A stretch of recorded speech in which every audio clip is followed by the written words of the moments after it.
neuroscience is doing. And I'm not saying that it's bad, because it certainly has its uses, and we'll see in a moment, for example, how it can be applied very well. But it does make getting to neural circuits and to causation really difficult. It leads to other interesting phenomena, such as, big publications about having found, the so-called Jennifer Aniston neuron, as if there was a specific neuron that responds just to the image of Jennifer Aniston or your grandmother or something like that, when really, of course, many systems in the brain are involved when something like that is taking place. You could probe in many places and find neurons that are responding specifically to that particular image or in that particular context. So correlation certainly has its uses, especially in applications, but what we really want is greater focus on causation, on using the reconstruction, for instance, as a guide, and that's beginning to emerge. The image down here is from this year's Aspirational Neuroscience event, which was a satellite conference to the conference. And you can see over here in the blue hair, that's Conrad Courtney, will be here tomorrow. These are all very well-known neuroscientists working on their various projects. You have Dong Song sitting there, who's been working on the hippocampal prosthesis. These scientists have all come together there because they are now working with connectional data. They are wanting to reconstruct heart circuits. They are wanting to be able to extract non-trivial memories from a connectional. They want to look at it like that, as something where you can reconstruct what it's doing and you can understand what the endpoints mean, what the patterns mean, how the decoder works. That gives you the meaning of what a memory pattern really is. And there may be 200 neuroscientists at that entire event right now who are on that bandwagon, but I think that it's going to change how neuroscience is done in the next few years. So I did promise that I was going to point to an example of what these correlation studies are really useful for. I would say that they're typically very useful for applications, such as, say, you're trying to make a reader that can be used by a walk-in patient who needs to be able to tell you what he's trying to spell out, what letter combination he's trying to make, or something like that. And the same way, you can use it even to try to identify what people are thinking about, which images they're thinking about.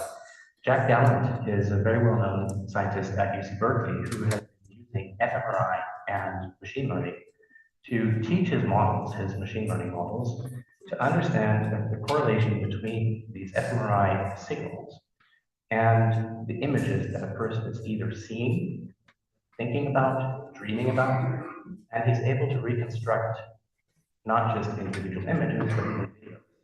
The videos have interesting issues with them. So for example, if you are thinking about a beach, then it might be reconstructing a road, because both the beach and the road have a diagonal line, like the border between the sea and the beach, and the diagonal line that's between the road and what's next to the road. So it's not quite clear how it would discern between those different things, but it's picking up on features.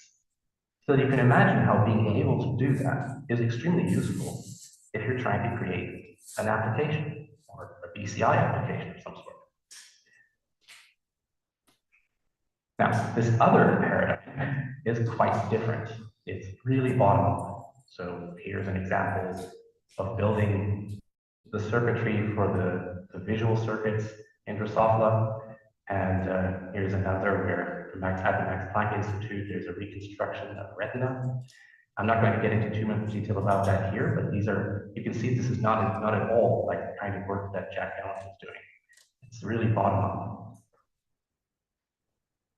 So here's the challenge, really, because we have then the structural data, a lot of structural data. Sometimes we're able to tag that data, we're able to add molecular tags to it to identify maybe types of proteins and be able to say, okay, we see this protein, then the neuron we're looking at is probably a pyramidal neuron or a stellate neuron or something like that. So these tags can be useful to identify neurons, ion channels, synapse types, but they're also hard to use. Mostly high-resolution structural data that gives you the morphology of what's there. You can see dendrites, you can see axons, synapses, and cell bodies, and you have to somehow interpret that. You have to interpret this data to come up with the function. This challenge of going to the function, of getting the functional model out of it, applies something called system identification. So for instance, system identification is applied when you're trying to get the structure of the circuit or find the type of neuron. And then there's a translation aspect where you've collected brain data, but brain data is not something you can throw straight into the model. None of the models use brain data directly. They don't use voxels that you would get out of an electron microscope. They don't use voltages that you would get from an electrode recording.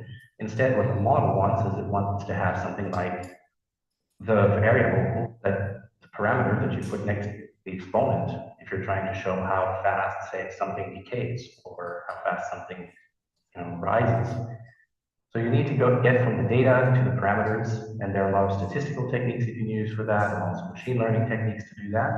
But that's the main challenge. So system identification and translation from brain data to parameters. Now, if I were to try to describe what that takes, well, I'd say the first priority is to carry out that. The second one, and that's just on the static system, so on the system that exists. The second one would be to carry out the same thing, again, doing system identification and translation on a system with plasticity, which really raises the bar. Just to give you an example, in the hippocampal prosthetic model at USC, they're still not doing plasticity. They're just trying to reconstruct the static circuit from CA3 to CA1, because once you add plasticity to it, the computational time needed to generate the model is too great, and they don't have time to do that before the patients they're working with, they have to go back in for surgery again. They had their brain opened up, electrodes were put in, they get the model built so that you can do the experimental test, and then they have to go back for surgery because they were actually there for epilepsy surgery to have the area removed. So they only have something like 72 hours, and working with plasticity makes the modeling problem too difficult. Then once you've done this, once you've done system identification and translation, then the third step is that you need to carry out some sort of performance or similarity verification. Some way you need to validate that what you built, what you reconstructed, is actually the thing you're looking for. And that's what most of the rest of the talk is going to be about, because that's not easy at all. And then you want to be able to carry out some constraints. You want to constrain the errors, because you can imagine that not only in data acquisition, but also in the modeling, you're making errors all over. Are these errors that eventually disappear because, say, the brain is already doing a lot to make itself more reliable and better understood by, for example, working with many neurons or having spikes that are very clearly visible. But some things might not just disappear through the vagaries of how a distributed neural network works. Some things might be cumulative and might cause a real drift of function or make the thing not work at all. And then the fifth problem is that you want to escape this thing that is combinatorial explosion, or we could call it recursive dimensionality. The fact that there are so many possibilities when you're modeling, ways that you could model something, that you have to decide, am I going to go after just one of those possibilities? Am I going to go after all of them? If I go after all of them for this component and that component and that component, then that becomes huge very quickly. So take a little look at these things in a bit more detail. Sorry, I'm just going to take a quick drink here. All right, this slide is about the hippocampal prosthetic model at USC. This is the model where being acquired functions by putting electrodes in. So there are electrodes in the hippocampus, this little purple object in here, recording from CA3 and CA1 and stimulating in CA1. And there is a model. It's shown here as a chip, but it's actually simply a bunch of wires that head out to a computer, because it's still not implemented as an actual device. It's implemented as a program. And in this model, you have these MIMO systems. These are multi-input, multi-output models where they use kernels that describe the shape of a neural response, and they try to model how the input is converted into the output so that you have the transfer function for the whole thing. Now, in the this is kind of a little bit outdated, because nowadays they don't use these kernel models anymore. They use deep learning to approximate each of the neurons. It also now includes a search for categories of memory. so that that can improve performance of the prosthesis. If you can already identify the category from the input, then you can make sure that your stimulation is within that same set. But this kind of work is heavily limited by what the electrodes can do. The electrodes that they've been using previously had only about 60 recording sites in CA1 and 60 in CA3, and that's extremely low because there are millions of neurons in each of the two regions. And still, they were able to show a significant improvement in the ability to encode just by supporting the activity of the hippocampus that was still there with this system. There's the task that they did was a behavioral paradigm where patients have to look at an image and also where on a screen an image appears. Then there's a delay, and then they are asked either to identify the image or to identify where the image was. And that's how, they just carried that out a bunch of times. And then they found out, okay, there are three different cases. There's the case where they're simply trying to do it without the model being active at all. Then there's the case where the model is turned on, so it's stimulating in the hippocampus, depending on what it's seeing in the input or the output using a transfer function. And then the third group is one where it is stimulating, but the stimulation has been randomized. So that's just to test, is it just the stimulation itself that's making the difference? And that's where they were able to find that the MIMO model had a significant improvement, and the no-stim and randomized versions did not. So for something so simple, it's quite impressive. And Dong has also recently received a grant where they were able to go and develop some new electrodes, new depth electrodes. Most of the high-resolution electrodes nowadays, NeuroPixel, are only available for cortical work. For depth work, those didn't exist, and I think now there are some. That'll be very interesting to see where that goes. All right, moving on to the structural case and to whole brain emulation. What we're seeing here on this slide is a quick rundown of what it would take, theoretically, to do a whole brain reconstruction from structural data. And you can see here that I'm showing a little graph where there's an arrow saying, okay, we're close to structural data, not so much activity data. What I'm trying to say here is this approach, we're relying mostly on structural data, but there's some activity data that's needed. There's a different approach, the one that was used for the hippocampus, where that needle would be much further to the right, using activity data and only some information about the structure, such as we know that CA3 and C1 are connected by mostly a V4 network. So there are some constraints we can apply, and we have a bunch of data we can record, also validation data. We know what the brain is supposed to be doing on a general level. We can look at fMRI recordings, for example, and say, well, at least we want the brain to be able to reconstruct that kind of activity. We want to be able to see these general things like theta or alpha, gamma activity. You would want to be able to work with samples that are preserved well. So you need kind of sample prep, something that maybe you can store for years. Then after you prepare the sample, you want to run it through a process where an electron microscope is going layer by layer, obtaining data through which you can reconstruct the connectome. Then you have your identification step, which we'll get into in a bit more detail in a moment, but here it's showing how to reconstruct it as a compartmental model based on the morphology that you're seeing in there. Then you would apply validation, for example, using that fMRI data or some other data collected to see if the model you created is producing output that fits within the envelope of that data.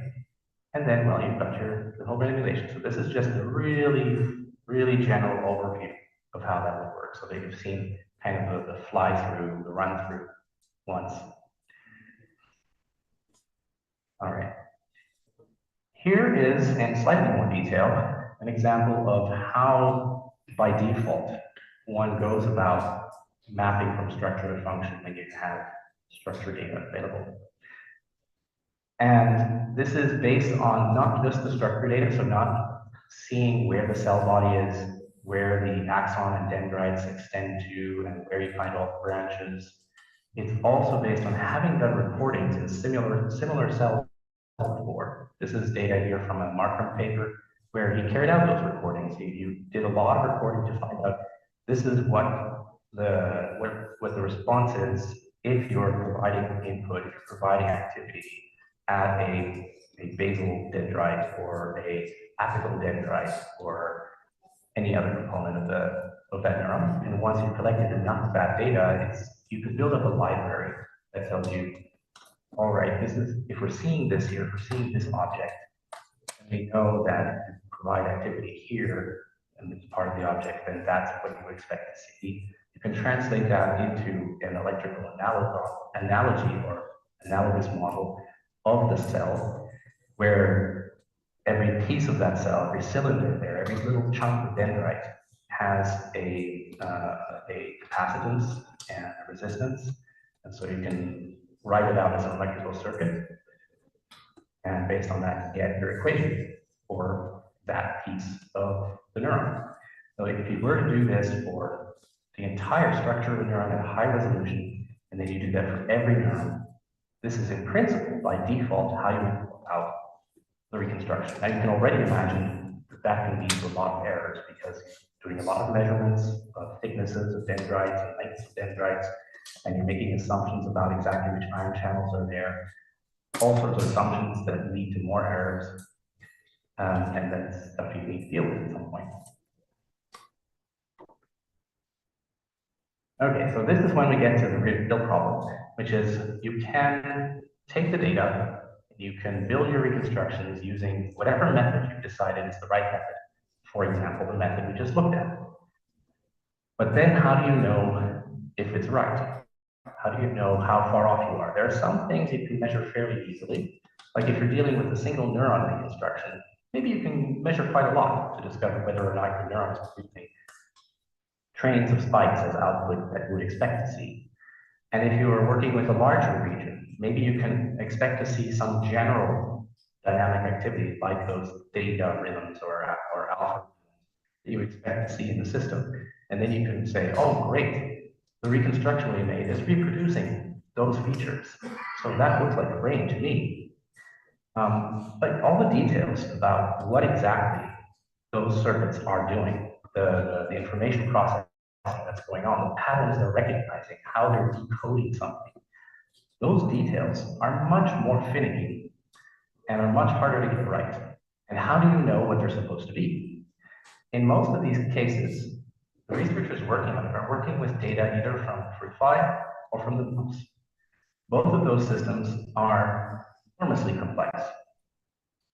And you don't really know what's going on inside of them. So for instance, in 2023, this year, there was a publication or a pre-publication by Xu et al. In which they took the connectome, the Drosophila connectome that we now have, and because they didn't have all the details about how to reconstruct, they simply said, okay, every principal cell, every cell that will produce excitatory dynamic activity, we're going to give it this neuron model. And every inhibitory cell, we're going to give it this other neuron model. We're not going to try too hard to adjust any of the parameters. Now just stimulate part of the circuit, and let's see what happens downstream. And what they were able to do is they were able to see a number of neurons downstream that were activating as a consequence, and they could compare that with experimental work that had been done before and say, oh yes, we've seen that these cells in fact are involved in this activity, and that's what we also saw experimentally. Look, we can confirm that. We can show this sort of thing here. This is how you can identify other neurons that are involved in the circuit. That's not bad, but it's still a far cry from really reconstructing a system. And you can see that the real problem here is that you don't know what you're reconstructing. You don't know this system. It's an unknown system, and you don't have these specific validation metrics for it. Metrics are really important if you want good advancement in an area. If you want a new field to advance quickly and to converge quickly, it's really good if you have metrics that people agree on, or if you have a challenge that people agree on. In AI, one example is the NIST challenge, or the NIST dataset and documents, which were first developed after the US Postal Service had a very specific requirement. They needed to be able to identify addresses on packages and on letters very quickly and correctly. they already had some systems that helped them do that to a degree, but they wanted to improve those. Now that's a case where you have a very clear, concrete goal, very well described, and you can tell how you would measure the success of systems that try to identify these addresses and get it right. So for AI, machine learning, that was a great thing to do. And similarly, you have the ImageNet data set in AI, which led to leaderboards where different methods were trying to achieve 98%, 99% correctness in identifying images and try to do it faster. So you have a really clear goal and a clear way to measure progress. Now we need something like that for emulation of circuits, or we need a set of candidate success criteria that we have to identify, so things that we care about. And then we need to be able to, we need to be able to categorize them and need to know at what level they apply. So for example, some of these success criteria may only apply for the behavior of the entire system, and others apply to individual neurons or synapses or circuits or certain regions of the brain. And it's also important to understand whether they have any impact on the methodologies that are being tested. They should have an impact, and a better success criterion is one that better distinguishes between a method that is promising and a method that is not promising. So I'm not going to get into more detail here. What you really end up with is you have the success criteria that leads to tests, that leads to thresholds, and that leads to minimum acceptable emulation. So this leads to a process that we're now doing. This is the work that I'm currently involved with, is trying to collect these success criteria, evaluate them, create validation metrics, and apply them in a challenge. The process of carrying out this identification of success criteria, and all that, it really goes through the stages that you're seeing here. So first, you collect a sufficiently large set of candidate success criteria at the top level that are expressed by those who care about this problem and who are trying to develop whole brain emulation for some reason. They are of all different kinds. We'll see a few examples in a moment. Then you try to categorize them so that you can reduce the set of success criteria by finding overlap between different ones you've identified. You reduce that set further, and then you try to find consensus where people agree, yes, these are relevant success criteria, just like the ones that you needed for ImageNet, for these other challenges. And then you have to develop validation methods for each one of those success criteria. How are you going to measure whether that criterion has been met? You can then obtain the necessary data where you can carry out those measurements because you can then feed that data to your emulation and then check how well it did, calculate your verification. So that's where your testing and evaluation happens. Okay, let's take a little look here. I'm going to try to see if I can click and get it to show us the actual table, just so that you can see what that looks like. It's taking a moment. All right, so we had a number of different events where we collected potential success criteria by gathering people who cared about the problem and asking them, what is it that you want to see in an emulation? What kind of success criteria do you want it to meet? And I don't know if this is visible at all. I might be able to zoom in a little bit more.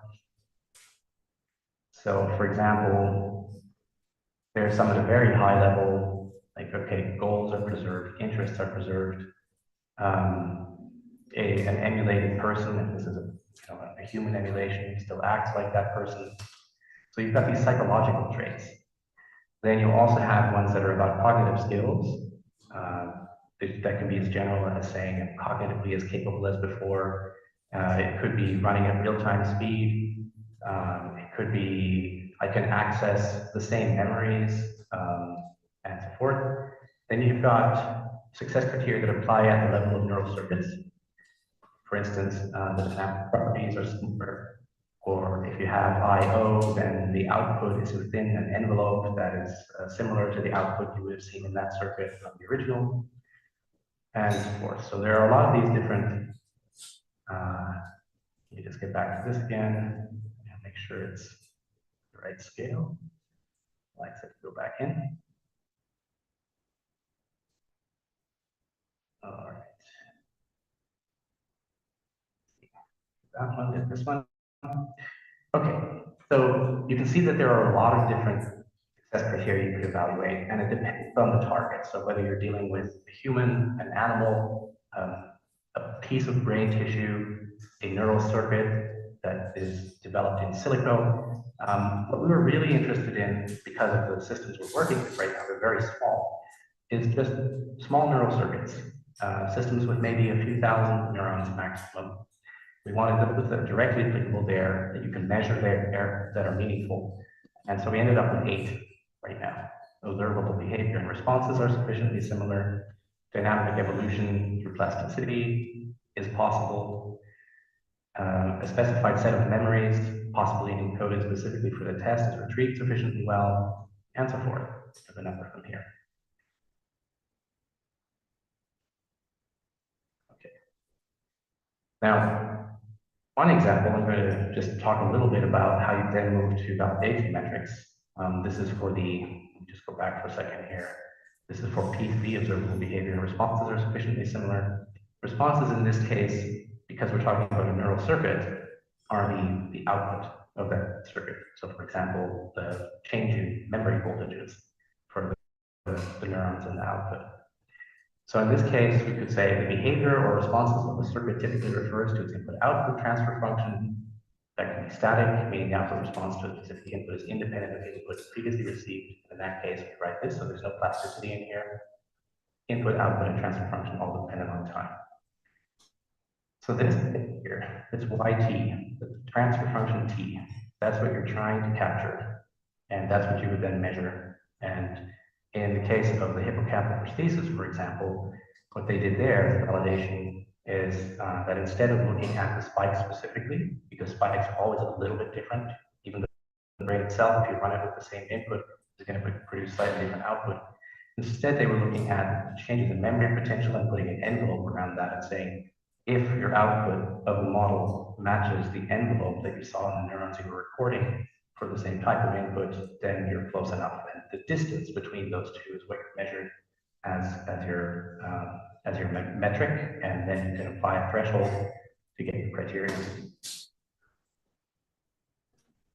All right, so we talked a little bit about validation metrics and about success criteria. But still, we have that problem of dealing with something like fruit fly, where we don't really know what's going on inside, so we can't fully understand how well we're doing at emulating the system. That's why a number of us, and that includes Conrad Cording and Ed Boyden, people in their lab, have decided that the best way to start is actually to begin with fully known or fully knowable ground truth brain systems. There aren't that many of those, but you can make some. An example of one that is probably fully knowable is the nematode C. elegans, because of how few neurons it has and how well studied it is, and the tools that are available today to stimulate neurons in there, specifically using optical techniques. The other systems are systems that are not found in nature, but systems that we make just to be able to test our methods and improve our methods. The two that we're looking at right now in our group are in silico systems, so systems that we develop in the computer, and we know exactly what's going on with them. And then we allow someone to test their methods on data that we acquired from that system. And neural cell cultures that are grown on electrode arrays, where again, you can see everything through a microscope, and you can record and stimulate at every neuron.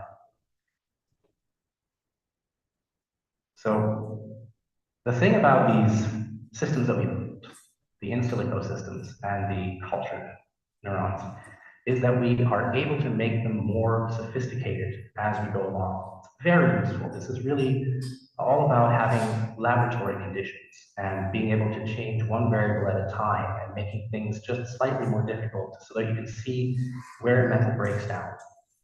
So for instance, when we're talking about an in silico system, we can start with a system that has just 1 or 2 neurons in it. Then we can make that a bigger system by adding more neurons. We can add different types of neurons instead of having just a single type of neuron.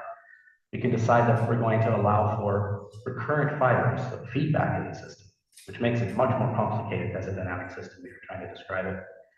Or we can allow it to have plasticity. All of these, the ones that are shown in black here, are things that we can do to make the system more sophisticated, but still fully known. in our in silico case. The other ones, the slightly gray ones that you can use a system that has 3 dimensions, like an organoid, or use a slice of neural tissue and then move on to animals. These are steps that are beyond that, steps where maybe you're no longer dealing with a fully known system, but something that is partially known. Now, based on this, we started by trying to work with systems like that, and as we were doing that, we realized that we had to build a system where we could manipulate the circumstances so precisely. And because we had to do that anyway, we were ending with the ability to create a standardized challenge for emulation. Something that wasn't only interesting to us, but that should be interesting to everyone. So we came up with this idea of a standardized open emulation challenge that everyone will participate in, anyone who wants to. Hopefully a lot of people will be interested. That the challenge becomes progressively harder. You test your methods against the first system and then against a more complicated one. And we even want to allow the participants to specify how they want to collect the data. Because otherwise, the first complaint you're going to get is that someone says, well, the data stack that you gave me is useless to me because that's not how I would do it. My method relies on this other way of collecting data. So we need to be able to adapt this challenge by obtaining data from these either in silico or cultured neuron systems in a way that is acceptable to the participants so they can say, okay, this is the data I would work with. Now I'm going to try my best. So then the process is we create an in silico or in vitro known ground truth system. We collect or simulate data collection in that system as per the specifications of the participant. The participant is then only given the data. They're only given the structural data, like, oh, this is what's connected in here, or the functional data, these are the recordings.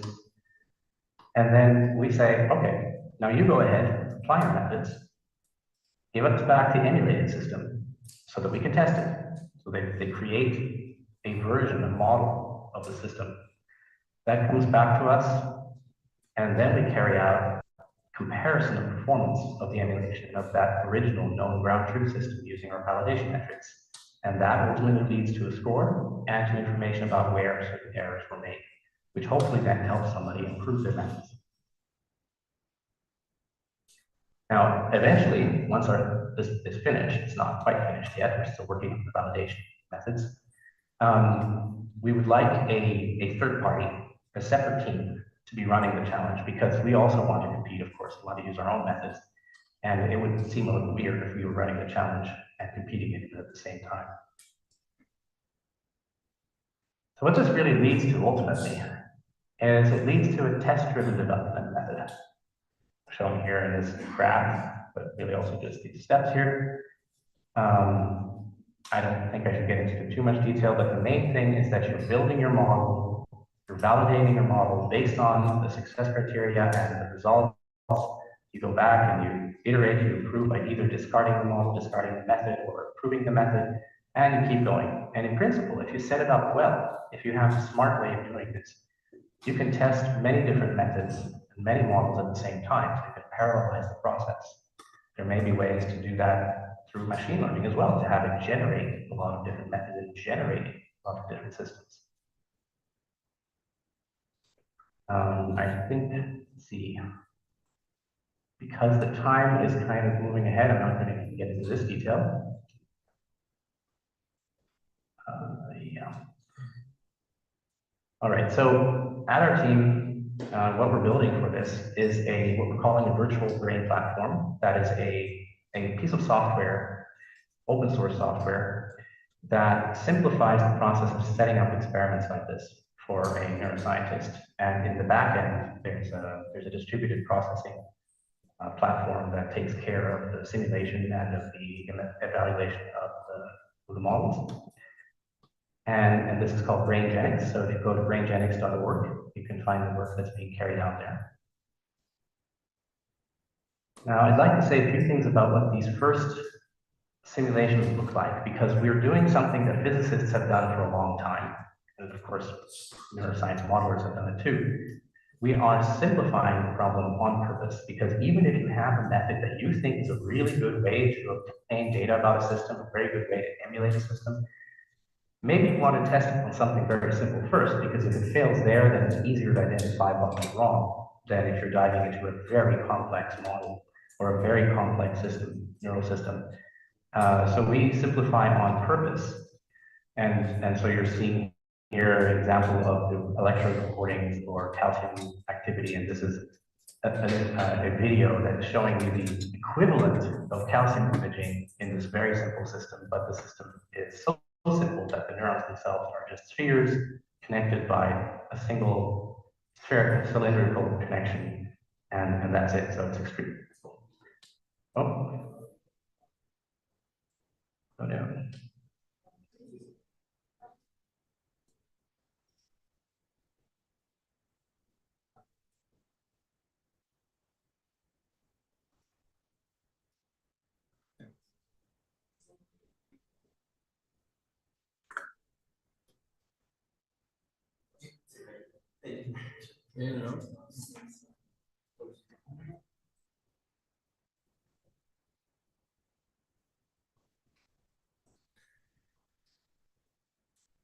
Por el tiempo vamos a tener espacio, yo considero, para dos preguntas, así que si alguien quiere hacer una pregunta, ¿Cómo se construye un algoritmo? hay un curso de análisis de algoritmos, es una muy buena introducción, hay un libro de análisis de algoritmos que se ve de aquí en la Facultad de Ciencias. Si alguien le puede indicar al caballero después cómo llegar a la venta de libros de la Facultad de Ciencias, está en el FED, estaría creo que es una pregunta. Eso no te puede ser.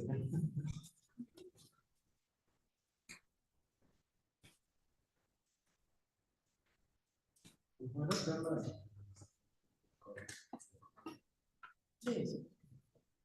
Sí, si alguien quiere hacer una pregunta, la puedo traducir yo o necesito ustedes. No, entendido. Asumí un micrófono.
Okay, so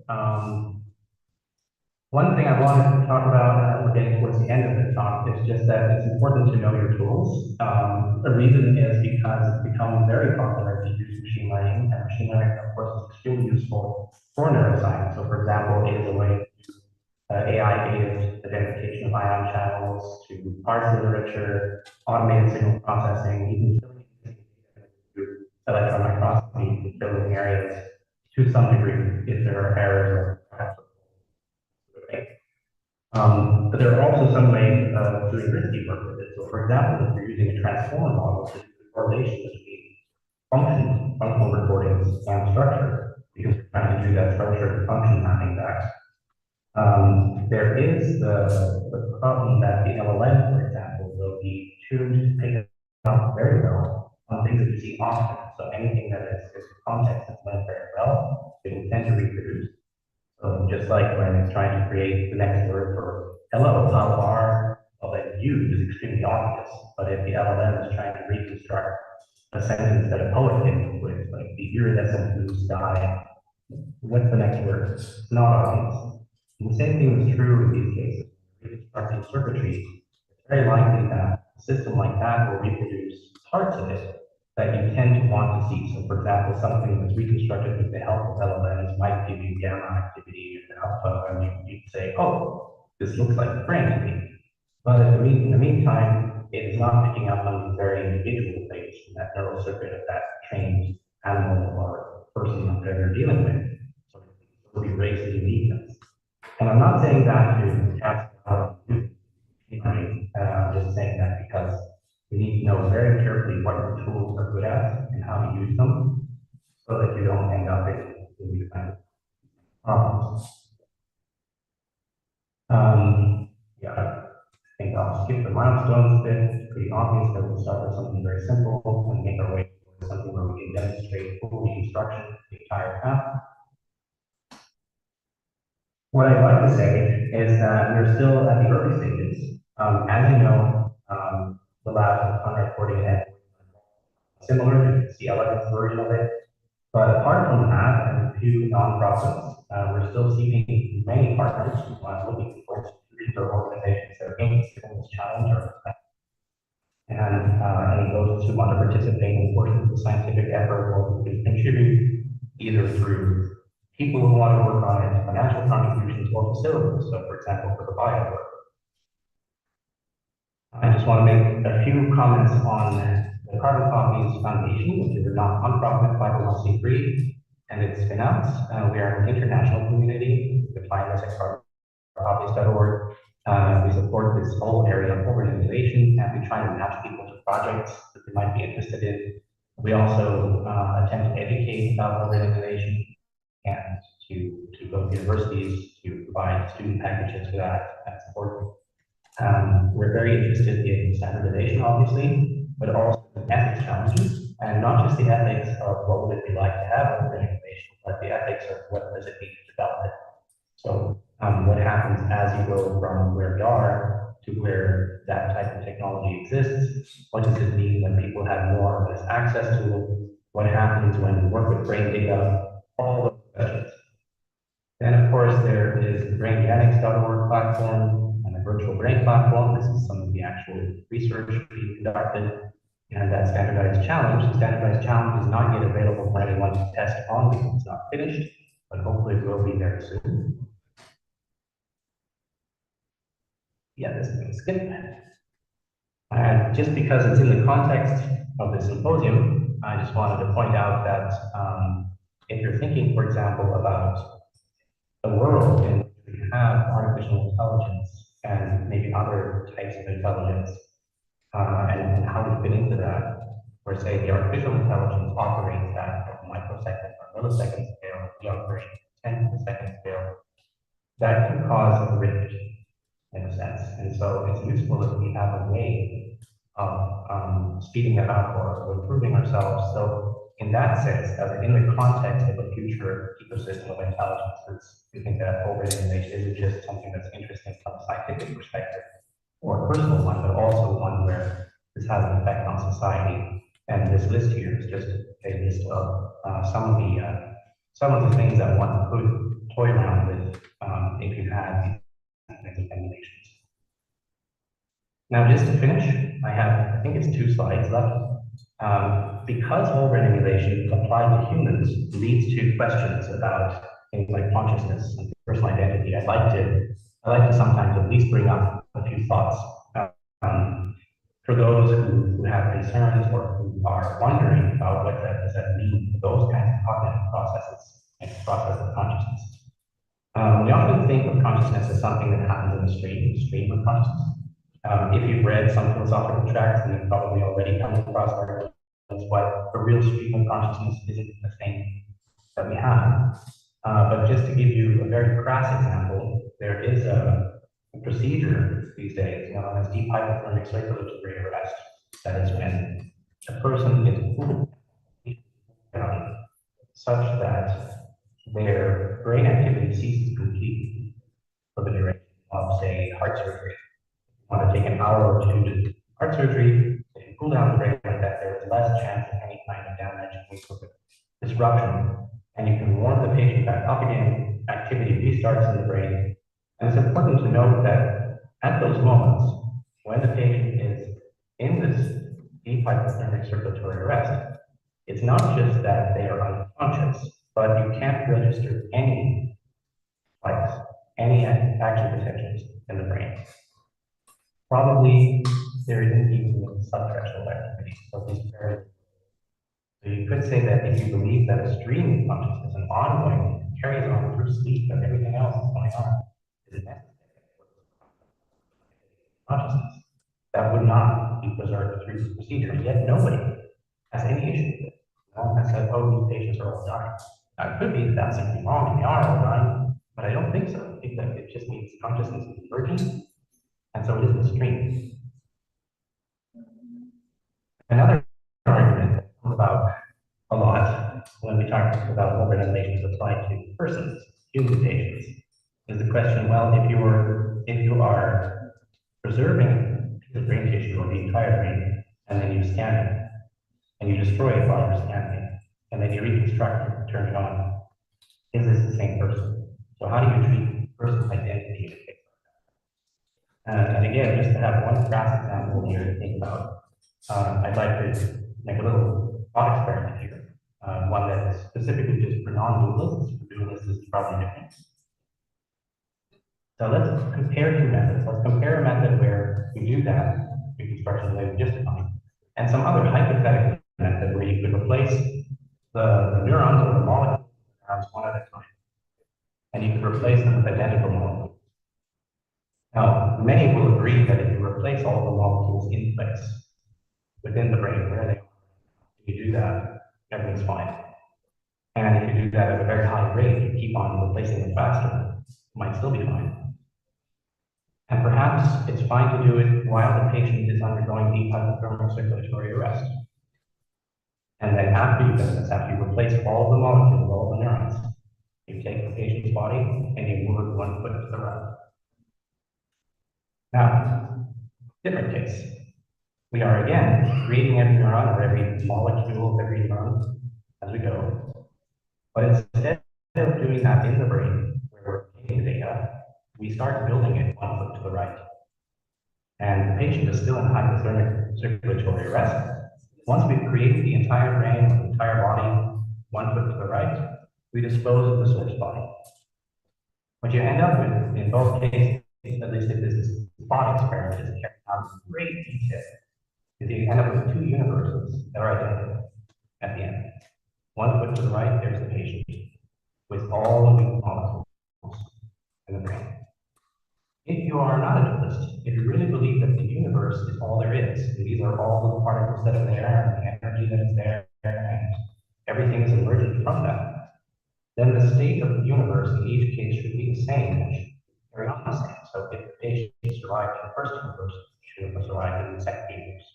I just find this a useful thing about identity.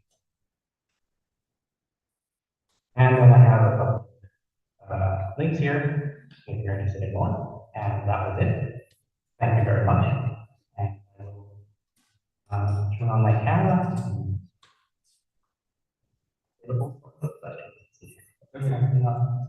Thanks. Oh. Excellent, Brandon.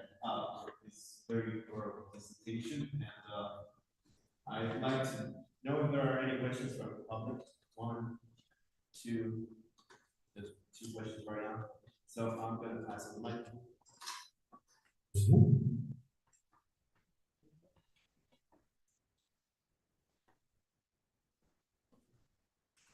Yes, sir. Hello? Hi there. Yes. I would like to ask you about the process of it's a place of the brain that is connected with all the syntaxes and everything. And these questions go related to the brain that is changing. And actually, I would like to mention that I have a tumor in the hypothalamus, so, and therefore my cells are changing very fast. And I will ask you about this kind of medical solutions, because I'm improving different kind of things, and therefore my health is becoming better and better every time. But it seems very difficult to make this like a adaptation of the body. Well, I'm trying to recover what I lost every time.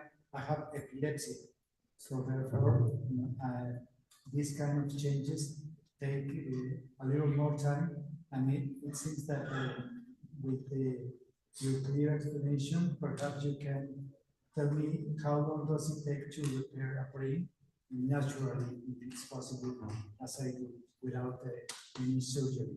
Thank you very much. Thank you. First of all, I have to say that I'm probably not the right person to give you a very good answer, because that is definitely not my area of expertise. But there are some things that you mentioned that I think I can speak to. So you're talking about turnover of cells in the brain. So, for example, neurogenesis and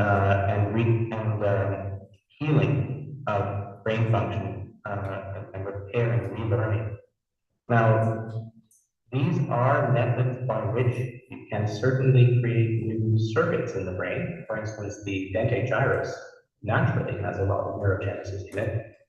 But in an area like the dentate gyrus, that neurogenesis serves a very specific purpose, because dentate gyrus is closely involved in generating new conceptual memory engrams. And when you want to create new conceptual memory engrams, it's very useful if you have fresh cells that are not yet associated with something else.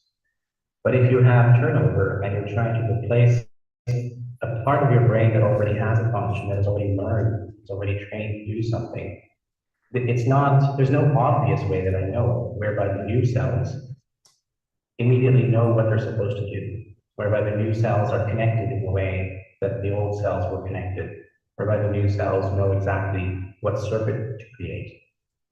We don't yet have a way of telling them to do that. So unless there is already a built-in system that helps them create the right circuit, such as the blueprint of the brain that was formed when they were still very young, were in the womb just afterwards, as the brain is still developing, there are ways there for the brain to set itself up in a basic way for what it needs to do. So the cerebellum has its tasks, its chores, the hypothalamus has its chores, the hippocampus has its own cortex. But if you have trained or learned function, like speech, motor function, all of those other things that took time to teach your brain how to do, there's no clear and obvious way that new cells would know how to set themselves up in the same way as that original circuit. You would still need to train them, and that's where the rehabilitation comes in.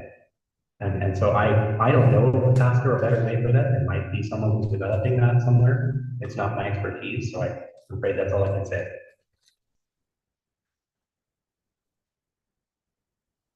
Right. So my question is, the integrate compare model is a simple model, right? So is there any other model that is more complex and computationally viable for brain innovation? And also, is there any collaborative software like coding at home or running more complex simulations? There are certainly many more complex models. The most common one, the one that is used, for example, in the Blue Brain project and many other areas, are compartmental models using Hodgkin-Huxley equations, which you can find, for instance, implemented in the software called Neuron. Neuron is the around the Blue Brain and the HPP. Those are more like models where you find pieces of dendrites and axons and where the synapses are, and you tell it where the ion channels are, and each ion channel has its own equation. So that's a lot more detailed than the integrated fire model. It's not clear that those always give you an advantage. Those are useful where there's a reason to believe that, for example, the brain function is an important part of brain function. And it certainly is smart and sensible to begin with a detailed description of the neuron, trying to create a model of it. And that's, for instance, what Henry Markram and their team did when they made those single neuron models. What people are, of course, looking for is to see where abstraction can be done. So, for example, is it possible to abstract every circuit that you've recreated using these compartmental models? Can you simplify them down to integrated fire neurons and still get the same function, which you might not expect, but may in fact be what the brain is looking for, because the brain itself wants to be robust and easily predictable. And for that reason, we use, say, populations of neurons instead of individual neurons for many representations. It's very important for the brain that different regions can talk to each other and that they don't get confused about what's going on. Otherwise, your brain can't really operate as a whole. So there are a lot of processes built in, kind of like a computer where you have a clock and you have error bits and all sorts of things like that. You can just practice the R bits that you're saying above one level is a one, and below one level is a zero. Those are all things that are meant to make computers more reliable because they're also built with analog circuits. And in the brain, you have similar things. Like you have brain rhythms, and then you have nested rhythms within them. You have gamma rhythms nested within theta rhythms. You have phase offsets in rhythms. You've got populations of neurons working together. You've got spike trains or bursts of spikes instead of single spikes, so that it's easier to pick up on the signal where that matters a lot. The brain is doing a lot of things to make itself more understood, and wherever it does that, you can probably abstract the function. Because if you're taking, say, a burst of activity, well, probably you don't need to represent that as each individual spike happening at exactly the time when they do. You just need a pulse. Okay, right now here, this is active. So in that way, you can go back from doing compartmental modeling to something more simple, maybe not integrated fire neurons, but something that is another simplification, another abstraction. I don't know if that doesn't completely answer your question, but I'm just pointing out that it goes kind of both ways. You want to be able to do more precise modeling, but you also want to be able to abstract for 3D. There certainly are packages like Neuron that you can work with, and you can also work with them online. The Human Brain Project, which makes most of their software available. The Allen Institute also makes most of their software publicly available. I'm not sure about Genelia. It might do that too. And there's a lot more out there as well. But if you want more details about it, or you're interested in working on models like that, just contact me through either my email address or at the website, and then we can probably get you set up with something. Right. So, unfortunately, we have run out of time. There's an interesting question in Zoom. We might just leave up on here. It reads, what about quality? I guess that they're referring to Chalmers' experience. What about quality? Where do they fit? And where does everything that we can simulate fit? And what about neural divergences and everything that is pathological? I guess this question is just too cool. But it's very interesting that you have raised so many eyebrows, and so many people here are having good questions about whole brain simulation. And I myself have a sort of, I guess that this has to do somehow with work that some of us are doing to further understand the church Turing coach principle, or what we call the physical church Turing thesis. And I'm not fully aware of work that is being done from neuroscience to prove or disprove that we are living in a computational universe. But I now have my ideas that I might like to discuss with you after. I would also like to say that the National Autonomous University of Mexico is open to collaboration, and I find that your goal for these kind of interactions is also suitable for the interests of our university, so we might find some space of discussion there. That's something that you and I could discuss in the future. And anyways, we'd like to thank you a lot for your participation. It's been really, really interesting for all of us here at the symposium. And I hope that we'll be seeing you in person sometime, maybe in a couple of years when we have the next edition. So thanks a lot, Dr. Randall, for being with us today. Thanks. Thank you very much. It was a great pleasure.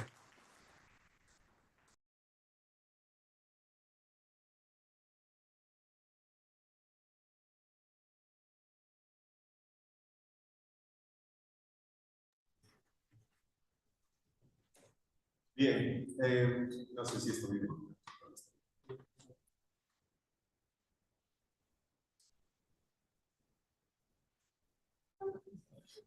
Bien, vamos a continuar con la sesión del candidato doctor Mateo, que es miembro de esta facultad, pero está disfrutando la vida en Inglaterra. Está haciendo doctorado, ya casi acaba. Vamos a empezar alrededor de 5 a 7 minutos, ya que cuesta las piernas. Adelante. Un llamado que nos hizo ayer la Facultad de Ciencias es que por favor no dejen sus cosas en sus asientos y se vayan. La facultad no se hace responsable si desaparecen cosas. No ha ocurrido, pero no queremos que esta sea la primera vez. Entonces, les encargamos que si se van a levantar sus asientos, lleven con ustedes sus cosas. Y por último, para contestar brevemente la pregunta que se hizo hace unos minutos, y que es central al tópico del simposio. Si ayer estuvieron con nosotros, hablamos de la máquina de Turing. La máquina de Turing es en sí lo que significa un algoritmo. Es decir, un proceso finito, absolutamente bien definido, con pasos que son totalmente contables, del 1 al 10, por ejemplo, o del 1 al n, pero el n tiene que ser contable para ser el infinito. Tiene que usar recursos finitos, pero lo más importante de todo es que debe estar desvinculado de cualquier interpretación que pueda hacer cualquier persona sobre él. Si ustedes me dan a mí una receta de cocina que requiere interpretación sobre qué significa palta, porque no somos la palabra palta en México, usamos aguacate, eso no es un algoritmo. Yo necesitaría poder ejecutar la receta de manera absolutamente irrelacionada con mi interpretación sobre lo que dice la receta.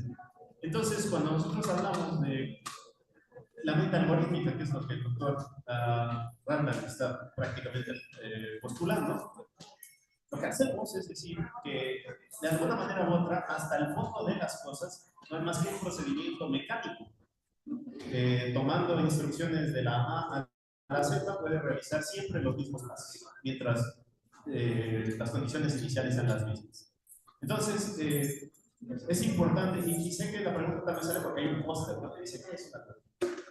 Bueno, un algoritmo es la máquina de Turing.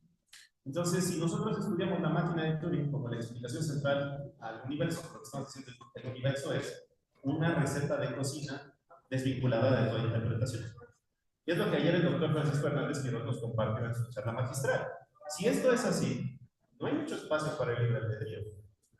No hay lugar realmente para decir que las decisiones se toman porque uno o una persona voluntariamente las toma. Yo podría postular que existe una gran máquina de Turing, un gran algoritmo, tal que si yo conozco las condiciones iniciales que se le proveen, yo puedo determinar con absoluta certeza cada una de las decisiones de las personas que están aquí sentadas. Si yo conociera ese algoritmo, si yo conociera las condiciones iniciales. Ese argumento se utiliza bueno, esa idea se utiliza en el argumento de la simulación. Lo que dice el argumento de la simulación es que vivimos en un universo simulado, como la máquina de Turing, y que lo único que haría falta para entenderlo, cuál un ojo de Dios, es encontrar las condiciones iniciales de esa máquina. Y entonces podríamos simular todo lo que ha pasado hasta este momento con precisión absoluta. Muchas personas, me incluyo entre ellas, no congeniamos con esa idea. Creemos que el universo es muchísimo más complicado y complejo y que no cabe en la descripción de la máquina de Turing. Y que al revés, la máquina de Turing cabe en la descripción de todo el universo porque es más sencillo.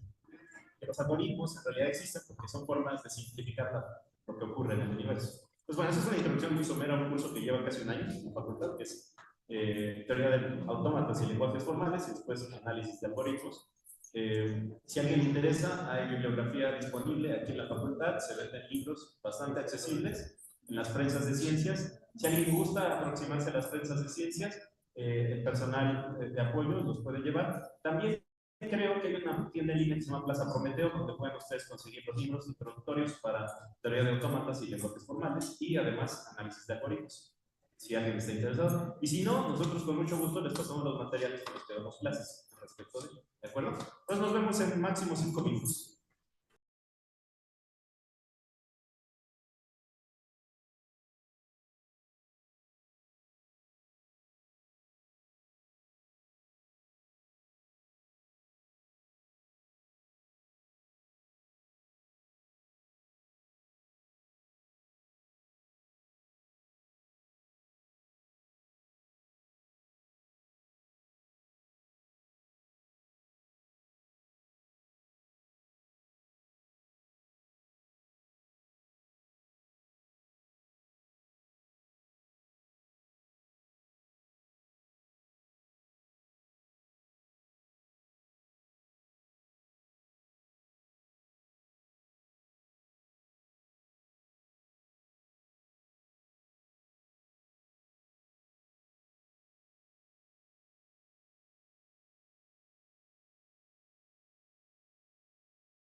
Tú me avisas cuando puedas.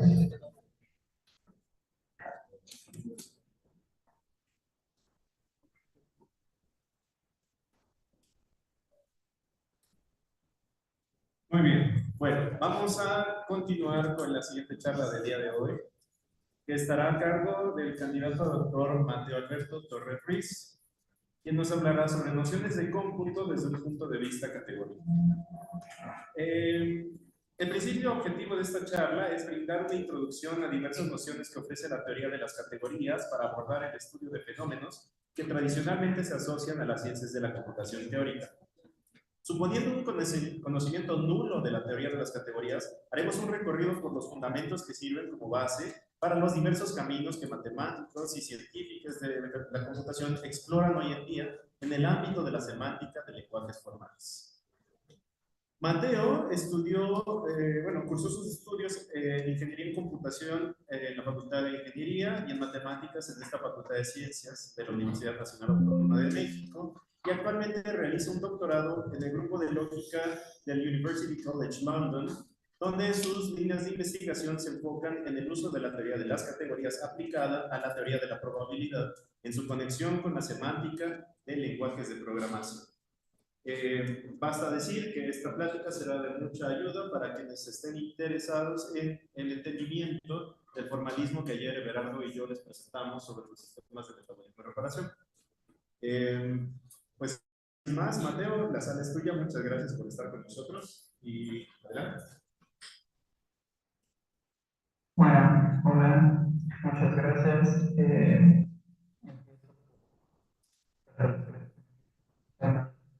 Charla.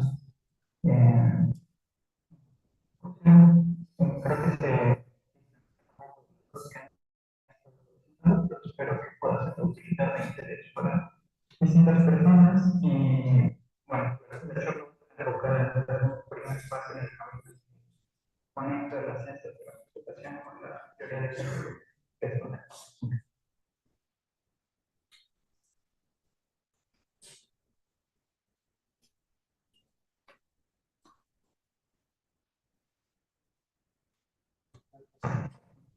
De computación y pues, nos vamos a funcional del cálculo blanco. Nosotros vamos a introducir algunos conceptos básicos de la teoría de categorías que van a estar enfocados en construir el camino más corto posible que llegue a categorías cerradas cartesianas que van a ser los que capturen esta conexión que existe entre teoría de categorías y la computación. También tengo un cuarto punto aquí que son efectos computacionales. Originalmente tenía el plan de hablar sobre mónadas y distintos efectos computacionales, pero dado que sé que el simposio, al simposio tiene una cantidad grande de personas, decidí lo menos posible al menos entretenerse. Ok, entonces, sin más,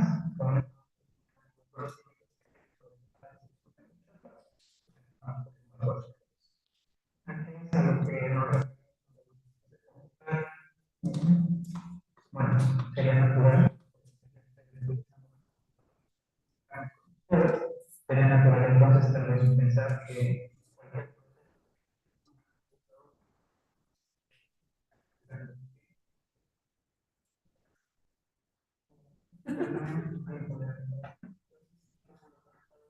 en Europa utilizamos, bueno, utilizaban estos interesantes objetos que se conocen como la habilidad de un agente humano.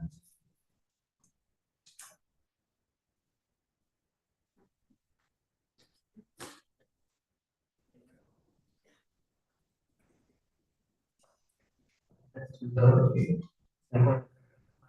es todo incomputable y entonces digamos, fíjate que algo es computable si puede ser replicado. Y en muchos otros estas respuestas tienen queremos llegar al corazón de sillas, que puede que tengas una silla de madera o de metal, puede que sea una silla como la que se muestra aquí, la piedra. Pero pues, en esencia todas ellas son sillas, ¿no? Entonces nosotros queremos llegar qué significa, ¿no? Entonces, en una vamos a primero dar nuestros nacionales, todos provienen de escuelas de David Hilbert, una serie de preguntas sobre la visibilidad de distintos problemas, es decir, estamos haciendo en este problema X, alguna forma de decir si la aseveración X es verdadera o falsa.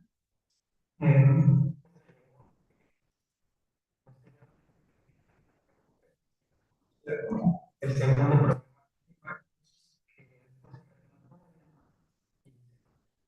el después, lo que estaba preguntando es, ¿hay dado cualquier problema?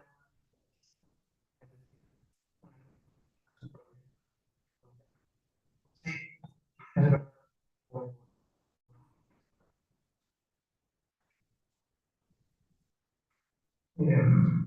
Y bueno, como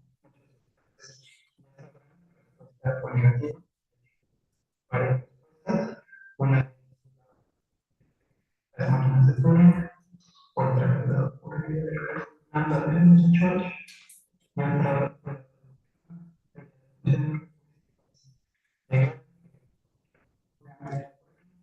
todas estas se mostraron aquí. Y en esta presentación, solo de hecho, puede que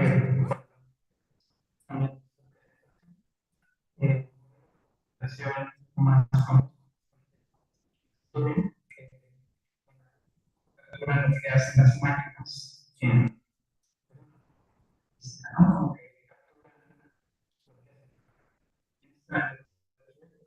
De hecho, está capturando. Entonces, bueno, ¿qué es el cálculo de datos? Entonces, es lo reciclado cada vez que existe de formas muy exitosas. Reciclan lo que hace el cálculo de datos y la razón es muy sencilla. Hay quienes lo hacen más. Esto es una verdad. Lenguajes todavía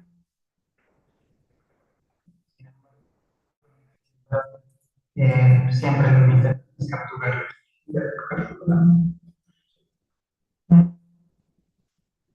Bueno, no sé qué es el cálculo, ¿no? Lo central del cálculo. Vamos a construir de forma intuitiva sobre un alfabeto infinito de variables. ¿No? La lambda, que nos permite funciones, y la aplicación de estas a otras funciones. Esto hace explícito que en el cálculo lambda, lo principal, estas no aparecen únicamente como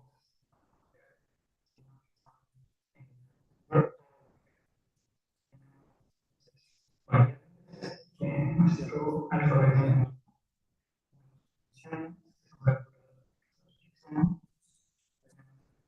funciones que recordemos que van a funciones. Después, para las expresiones lambda, cuando las aplicamos, para ser explícitas algunas expresiones, va a ser necesario, porque vamos a tomar la combinación. Bueno, aún así habrá casos donde los paréntesis, en esta expresión, pues no me queda claro si ya está siendo aplicado a esta lambda expresión que está capturando la idea de una función de identidad, o si es una expresión en sí, a la cual le vamos a aplicar algo que va a ser sustituido por por la X. En estos casos, pues es necesario utilizar paréntesis y lo haremos para evitar alguna ambigüedad. Y parte de esta convención que tenemos, pues también vamos a tener una regla operacional que va a capturar la idea de lo que significa aplicar una función. ¿No? Por ejemplo, lo que vemos aquí a la izquierda es que tenemos un blanco término donde estamos una X, es decir, estamos ligando la variable X en el lambda término n, y a todo eso le estamos aplicando n. ¿Qué va a significar esto? Bueno, esto va a significar que lo que obtenemos a este lambda término es la expresión n, donde cada una de las instancias de X va ahora a ser cambiada. Y bueno, a este le vamos a llamar la reducción, que es la regla operacional del cálculo lambda. Y también vamos a tener una noción de alta equivalencia, que intuitivamente nos dice que nuestras funciones son anónimas. Es decir, la igualdad de entregas es meramente extensional. Por ejemplo, estos tres lambda términos que tenemos aquí son todos el mismo, a pesar de que la variable esté nombrada de forma distinta. ¿Por qué? Porque todos ellos van a computar exactamente lo mismo. Y bueno, quizás si nos decías que es la primera vez que alguien está viendo el cálculo lambda, tal vez pueda resultar un poco impresionante que algo tan reducido tenga tanta expresividad, tanto como para decir, oigan, esto captura nuestra idea de que podamos computar. Bueno, para convencernos un poco más, para convencernos un poco más, podemos dar un primer ejemplo básico, que va a ser la codificación de los números que da George. La idea intuitiva es que vamos a igualar un número natural con el número de veces que una función f aparece en la aplicación de la lambda, el término que obtenemos una vez que se ha reducido por completo el término, ¿no? Entonces, por ejemplo, la expresión que tenemos aquí en rojo va a representar un cero. ¿Por qué? Porque si aplicamos cualquier cosa a este lambda término, vamos a obtener una expresión de la forma lambda x.x, donde si nos damos cuenta aquí no hay una sola f, por lo tanto hay cero f's, por lo tanto este término representa un cero. Similar, pues tenemos que este va a ser el numeral que representa el 1. ¿Por qué? Porque si aplicamos una f al término que vemos a la izquierda, esto se va a reducir a una expresión que ya no se puede reducir más, donde existe una f aplicada a x y solo una. Podemos continuar haciendo esto con 2, con 3, etc. Y ya que tenemos estos numerales, podemos empezar a operar sobre ellos. Por ejemplo, el primer y más sencillo ejemplo es el operador sucesor, que va a tomar un natural el que sea y nos va a regresar el siguiente. ¿No? Podemos ver en esta lambda expresión que representa el sucesor, que pues ya necesitamos un poco más de creatividad para definir esto, pero vamos a probar cómo es que computa algo. ¿No? Entonces, tomamos nuestra expresión que computa un sucesor, la pegamos a la izquierda y le aplicamos nuestro numeral de Church que representa un cero. Vamos acá arriba. Entonces, primero tenemos esta variable ligada a W, aplicamos cierta reducción, es sustituida. Entonces, aquí lo que estamos haciendo es tomar esta W, como esta primera cosa que está ligada va a ser sustituida por el lambda término que estamos aplicando. Entonces vemos que el 0 está ahora acá y ahora este es el término más interno en el que podemos seguir reduciendo nuestra expresión.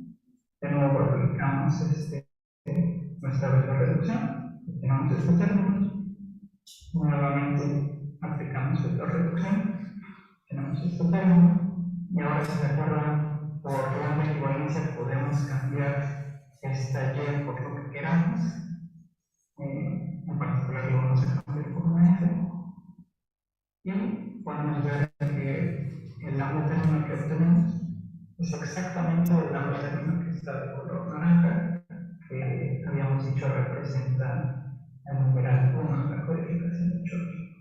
Entonces, si nos damos cuenta, el cálculo lambda nos permite de alguna forma codificar cualquier función que puede ser computable. Claro que aquí solo estamos dando algunos ejemplos, pero bien podemos definir alguna suma, multiplicación, condicionales, loops, cualquier cosa que pudiéramos hacer en un programa. Pero bueno, los ejemplos pues no bastan, ¿no? Tendríamos que mostrar por qué esto sí está, por qué esto afirmamos está capturando lo que significa computar. Pero bueno, son muchas más horas juntos. Pero bueno, podemos remitirnos a la tesis de George que nos dice que toda función efectivamente calculable es recursiva general. En la tesis de Turing tenemos que una expresión computable refiere a las funciones que puede calcular una máquina, definidas formalmente como lo que conocemos como máquina de Turing, y efectivamente calculable es un concepto informal que refiere a nuestra idea intuitiva de todo aquello que puede obtenerse mediante un algoritmo. Vemos que pues una función f es computable si es recursiva general, una función f es computable si hay una máquina de Turing que lo represente, una función f es computable también si es una doble expresión. Un resultado muy interesante que fue demostrado por un estudiante de George Russell es que estas tres funciones son equivalentes, y en la tesis de George Turing lo que nos está diciendo básicamente es que si puede representar una función en cualquiera de estos tres formalismos, tu función es computable. Bueno, ya que vimos una idea de que es el cálculo con nuestra noción de lo que significa computar, vamos a retroceder un paso y vamos a enfocarnos en el objeto que tiene que ver con un resultado muy bello que relaciona la lógica con la computación, con la teoría de categorías. Este triangulito lo conozco como la correspondencia de Curry-Howard-Lambert. La lista de arriba es más conocida por estudiantes de matemáticas y ciencias de la computación, y es la correspondencia que hay entre lógica y computación que está encarnada por la teoría de tipos. Los años 70 por Lambert. Y en esta presentación pues vamos a hacer un camino muy rápido, más rápido posible en construir esta lista que está acá. ¿Qué es lo que hace que esta lista acá la podamos dibujar? Bueno, para eso pues no hay más que meternos en qué es teoría de categorías, ¿no? Entonces, pues sí, lo más básico de definir es qué es una categoría. Una categoría de objetos que usualmente vamos a tener una colección de morfismos que usualmente denotamos y dos mapeos que van a estar definidos para que ese morfismo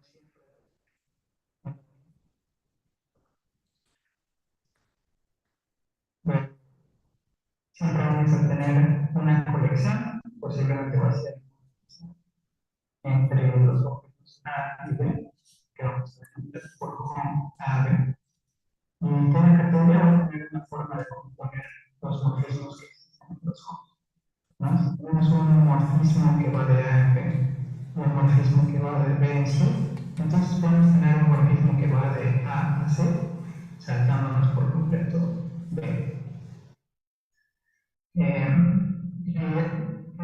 Estos morfismos deben cumplir con las siguientes acciones. Es lo mismo si componemos H con G después de F, que si componemos F con H después de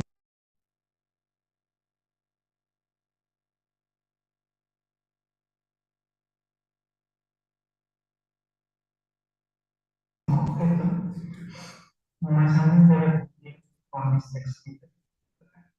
Si tenemos un morfismo que va de A a B, es lo mismo si aplicamos el morfismo. Entonces, si aplicamos primero la identidad en nuestro primer objeto A, tenemos de A, luego aplicamos F, aplicamos la B, que si primero aplicamos F, sacamos de A, y después aplicamos F. Quizá la definición es como un vocablo un poco grande, la primera vez que estudiamos, pero hay muy útiles que podemos reescribir bastantes cosas dentro de teoría de categorías de forma bien, lo cual es mucho más intuitivo y entonces, por ejemplo, estos dos diagramas que tenemos aquí frente a nosotros representan exactamente lo mismo que los axiomas que vimos en la filmina pasada, ¿no? Aquí tenemos un morfismo que va de A a B, un morfismo que va de B a C, un morfismo que va de C a D. Y decimos, bueno, es exactamente lo mismo si caminamos por el morfismo que es la composición de H con G, después caminar por F, que si caminamos por el morfismo que es la composición de G con F, y después por H. Y similar para la ecuación que tenemos para las identidades. ¿No? Esto sería ecuacionalmente lo que nos están diciendo estos morfismos, que no es más que los axiomas que hemos puesto en la diapositiva anterior. Y bueno, pues lo que siempre hacemos después de ver alguna definición, introducimos ejemplos básicos. Entonces, nuestro primer ejemplo de algo que es una categoría, va a ser una categoría de objetos. Entonces, tenemos que primero dar una colección de objetos. Vamos a decir, nuestros objetos, como seguramente adivinaron, son conjuntos, que nuestros morfismos van a ser funciones entre nuestros conjuntos. La composición de morfismos va a ser la composición de funciones. Y pues podemos notar que tenemos que cumplir con la existencia de identidades para todo objeto, pero pues es muy fácil ver que podemos ser exactamente las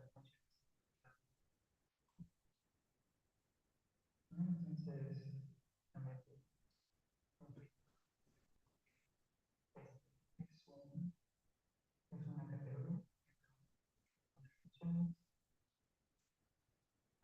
Luego, si tenemos tres funciones como las que demostramos aquí, da exactamente lo mismo si pegamos estas dos funciones y componemos primero estas dos funciones y vamos de figuritas a B y después a 1, 0, primero de figuritas a 7, 8, 0, el resultado siempre va a ser el mismo.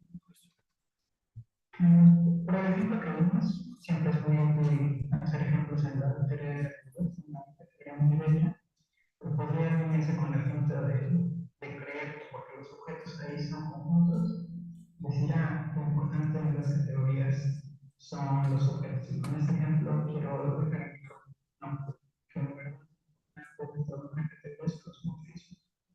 Entonces tenemos el ejemplo de matrices sobre un campo, donde lo que vamos a tener por objetos van a ser números naturales, y los morfismos van a ser los que son matrices sobre un campo.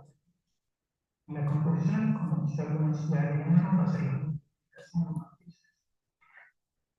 También es fácil ver aquí que las identidades con las que necesitamos cumplir para tener una categoría van a ser matrices de tamaño. Y bueno, muy bien, ahora vamos a dar un breve desfile de conceptos básicos de teoría de categorías que tal vez aparentemente se les da, pero tenemos en mente que pues ahora tenemos que conectar a una categoría como una noción de lo que significa computar. Entonces, el primer concepto que vamos a ver es el de un objeto terminal. Un objeto P va a ser terminal si para todo otro objeto A hay un único morfismo que va de A. Entonces, ejemplos. Vamos a tomarnos un ejemplo conjuntos, porque nos encantan los conjuntos. Entonces, vamos nosotros a afirmar que el conjunto unitario es un objeto terminal. ¿Por qué?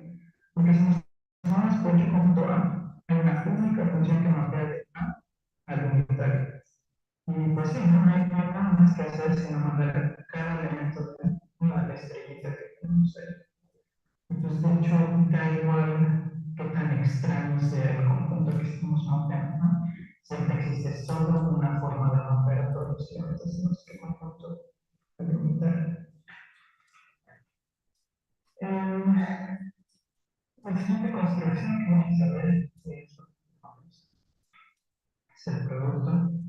Y el objetivo es que para los dos objetos siempre podemos obtener un morfismo cuando estamos, de cierta forma, juntando morfismos que van a dichos objetos y vamos a tener una forma de observar cómo es que estos morfismos llegan a esos objetos. Porque, como casi tienen categorías un poco más claras, dibujamos un diagrama. Entonces, ¿qué son los dos objetos cualesquiera, que como A y B, y ponemos morfismos cualesquiera que vayan a esos dos objetos, aquí F y B? Entonces, hay una única forma de pegar estos dos objetos, pegar entre comillas, en un tercer objeto A plus B, de forma que es lo mismo si caminamos por este morfismo y luego lo proyectamos, que si nos tomamos el morfismo original. Y también es lo mismo si caminamos viendo por este morfismo y luego lo proyectamos, que si nos tomamos el segundo morfismo con el que debemos empezar. Ecuacionalmente lo que tenemos es estas ecuaciones de acá abajo. Entonces, el ejemplo en conjunto 2 es un conjunto cartesiano, que sabemos que el producto de dos objetos va a estar dado por el caso de no, porque tenemos el izquierdo es un elemento del primer conjunto, tenemos el derecho es un elemento del segundo conjunto. Y bueno, ahora sabemos que estamos en la categoría de conjuntos, entonces sabemos que esto es una función y este también son funciones. Entonces, pues, nos pueden decir, ¿me puedes dar esas funciones de forma más explícita, por favor? Entonces, podemos decir, sí. Mira, nuestras proyecciones son las proyecciones comunes del producto. La proyección de la izquierda, la proyección de la derecha. El marxismo único que nos está dando el producto, pues es la pareja que está dada exactamente por la aplicación del morfismo de la izquierda o por la aplicación del morfismo de la derecha. Ahora nos vamos a centrar ya en lo que son los productos. Hasta ahora conocemos que es una categoría, es un objeto terminal, que es un producto. Ahora nos vamos a centrar en una propiedad bastante interesante de la categoría de conjuntos. Como vimos en la definición de una categoría, los conjuntos son conjuntos de morfismos que van de un objeto A un objeto B. ¿No? Entonces, en particular, este conjunto puede tener muchos miembros. Si tenemos que A y B son conjuntos juntos, sabemos que este conjunto va a tener B a la A funciones si estamos en la categoría de conjuntos. ¿Pero eso qué significa? Como lo que tenemos aquí es un conjunto de funciones, eso sigue siendo un conjunto, por lo tanto sigue siendo un objeto de nuestra categoría. ¿No? Actualmente en teoría como nosotros lo denotamos como B a la A, y es el espacio de funciones que van de A a B. Yo no podría decir a esta manera, esa propiedad se cumple en muchísimas categorías, pero no es el caso. Veamos, podemos decir que es una propiedad que tiene la categoría que es un ejemplo. En un principio, pues no, si tenemos un conjunto de matrices que van de M a M, es decir, matrices M por M, pues el home va a ser un conjunto de matrices, pero no dentro de la categoría, todos los objetos serán números naturales. Entonces vamos a decir que una categoría C es cerrada si cualquiera dos objetos de ella, el home entre otros, sean un objeto también. Y bueno, ahora llegamos a la última noción de categorías que vamos a introducir, que es sin duda la más abstracta que vamos a presentar. Entonces vamos directo al diagrama, que igual nos da poco tiempo. ¿Qué es entonces una exponencia de la teoría de categorías? Una exponencial en una categoría C va a ser un objeto de la junto con un ritmo que va de la en B. Si para cualquier otro objeto X, el morfismo G que va de X cruza en B, hay un único morfismo lambda G que va de X a B a la A. ¿Qué es lo que está ocurriendo aquí? Lo que está ocurriendo aquí es que si nos fijamos en esto que tenemos acá, que es un elemento en B a la A, un elemento de B a la A es exactamente una función que va de A en B. Un elemento de A, pues es un elemento en conjunto A. ¿Qué está haciendo este modelo de evaluación? El modelo de evaluación exactamente lo que está haciendo es tomar la función que va de A en B, aplicarle A, y entonces obtenemos un elemento en el colominio de la función que está acá, que es exactamente la acción de f bajo A, donde f es un elemento exponencial y A un elemento A. Lo que nos está haciendo la evaluación es que siempre podemos verificar esta función. ¿Qué queremos decir por eso? Que si tú me estás dando dos elementos, me estás dando una función que recibe dos argumentos, nosotros siempre lo vamos a poder reescribir de forma que reciba un solo elemento, pero ya no nos devuelve un elemento, sino una función a la que si ahora le aplicamos el elemento que va a ser el segundo argumento de nuestra función original, ahora sí vamos a obtener un elemento del coloquio original. Entonces obtenemos la siguiente dirección que nos dice, es lo mismo tener funciones que van de x cruz a en b que funciones que van de x en b a la a. ¿No? Ecuacionalmente, siempre podemos hacer ecuacionalmente qué es lo que estamos diciendo con nuestro diagrama. Con estos muchos conjuntos, pues de nuevo, vamos a ver un ejemplo. Y como les sugería ya en la notación de los dos conjuntos cualesquiera de la A, pues va a ser el conjunto de las funciones de A y B. La función de evaluación no va a ser más que eso. Me va a ser una función que va de A en B, un elemento de A. Y la evaluación de F y A va a ser exactamente F de A aplicada a F. Y entonces, ¿qué nos está diciendo la calificación? Se había dicho antes, que si nosotros tenemos una función x cruz a en b, nosotros podemos reescribir esta función de forma que no tenga dos argumentos, sino un único argumento que nos va a llevar a una función de la forma a a la b. De forma que primero aplicamos x, entonces obtenemos esta función, y después aplicamos a, y entonces obtenemos el resultado original si hubiéramos proveído primero estos argumentos. Y bueno, ahora con todo eso ya tenemos los elementos en el campo y podemos decir lo que queremos decir. Vamos a decir que una categoría C cerrada cartesiana sí y solo si tiene un objeto terminal, dados cualesquiera dos objetos existen un producto entre ellos, y dados cualesquiera dos objetos existe también el exponencial. Sin más, pues, hemos hecho todos los ejemplos en la categoría de conjuntos, entonces podemos decir que la categoría de conjuntos es cerrada cartesiana. También podemos decir que la categoría de iPhone es cerrada cartesiana. Puede que eso sea un poco grosero, ¿no? Es así una aseveración de algo que ni siquiera hemos discutido aquí, ¿no? ¿Qué es una álgebra de Haydn?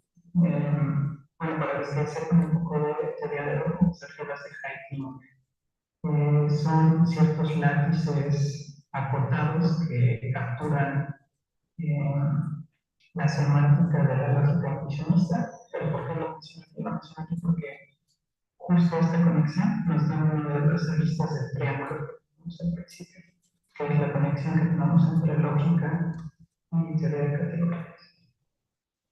Entonces, bueno, en este punto ya se me acabaron las filminas inconexas, así que las que será escrito en mano. Pero podemos ver hasta dónde hemos llegado. Tenemos una categoría C con un objeto terminal y tenemos operaciones para formar productos completos y exponenciales, respectivamente. Entonces tenemos las siguientes direcciones. Esta dirección que está dada por objetos terminales, esta dirección que está dada por productos, esta dirección que está dada por exponentes. Nos podemos detener a ver qué nos quiere decir cada una de estas. La primera dirección nos puede decir básicamente, olvídate de todos los morfismos que van de A a 1, porque todos ellos son exactamente iguales que solo tener el conjunto unitario. No así, no vamos a olvidarnos de los que van de A, de los que ahora vamos a llamar entidades de tipo A. Bueno, ¿qué nos dice la segunda dirección? Básicamente nos va a decir que como es lo mismo tener un morfismo que va de C a A plus B, que tener dos morfismos, uno que va de C a A y otro que va de C a B, pues olvídate de estos. Y similar a la tercera dirección, con esto a la exponencial de C a la B, que tener algo que va de A plus B a C, pues olvídate de los que tienes acá. Y como ya te olvidaste de los que van de C a A plus B, te puedes olvidar de los que van de A plus B a C, pues te puedes olvidar en general. Entonces terminamos con una categoría de esta forma. Tenemos una categoría que tiene tipo A para poder pues morfismos de nuestro objeto determinado A. Y también tenemos una operación binaria, que es la exponenciación. Ahora vamos a reescribir nuestra exponenciación de esta forma. Y podemos notar que la composición de morfismos en la categoría se va a tomar de esta forma. Ahora podemos observar que si damos morfismos con los tipos que tenemos acá, entonces la composición nos va a dar exactamente una función que va a ser de un tipo B. Y bueno, no da por tiempo sin decirlo así, pero me acuerdo que tener interés. Y lo que hay que notar aquí es que esto ya se parece demasiado a lo que habíamos visto antes. En particular, preguntemos, ¿qué ocurre si esta categoría, aparte de tener estas entidades de tipo, tiene un objeto? Bueno, si tiene un objeto, entonces tenemos que todas las instancias son morfismos que van a determinar a ese objeto, y así todo es del mismo tipo. En particular, tenemos que nuestras entidades son funciones, y además, con el exponencial, tenemos que nuestra categoría tiene la estructura de un mononomio, donde los elementos son funciones y la composición es la multiplicación de estas funciones dada por los exponenciales.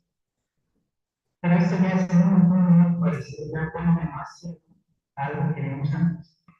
En particular, tenemos que cuando tenemos la aplicación de este mononomio, f de x, obtenemos una función, pero x mismo es una función.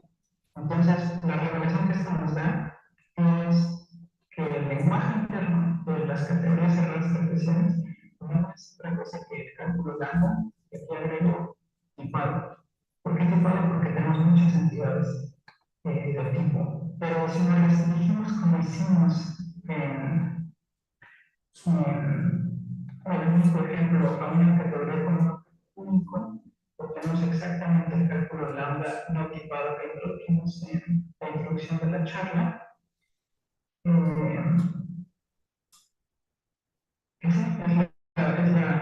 Es la lista a la que queríamos llegar. Tal vez es un camino un poco, pues poco motivado. No tenía categorías antes, pero espero que al menos pues despierte un poco el interés o de algunos apuntadores que ustedes quisieran reconstruir paso a paso de la forma en la que se vive la conexión entre categorías y computación. Ya, si no, pues gracias a quienes nos hayan escuchado. Aquí en 3 minutos no pueden leer más de lo que estamos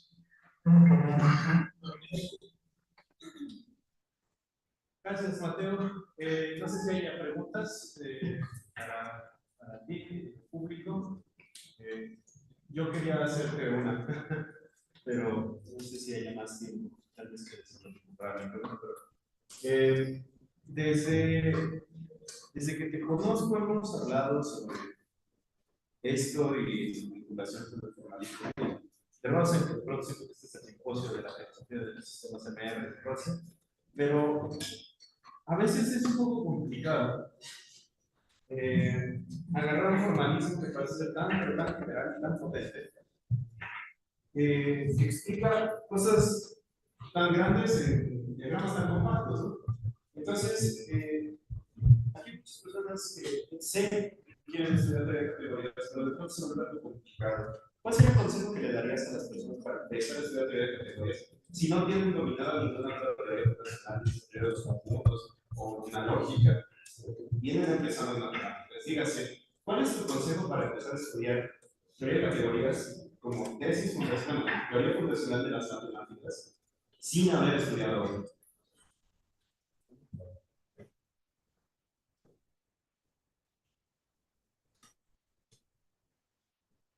¿O no nos digas? Entonces, tu consejo. Bueno,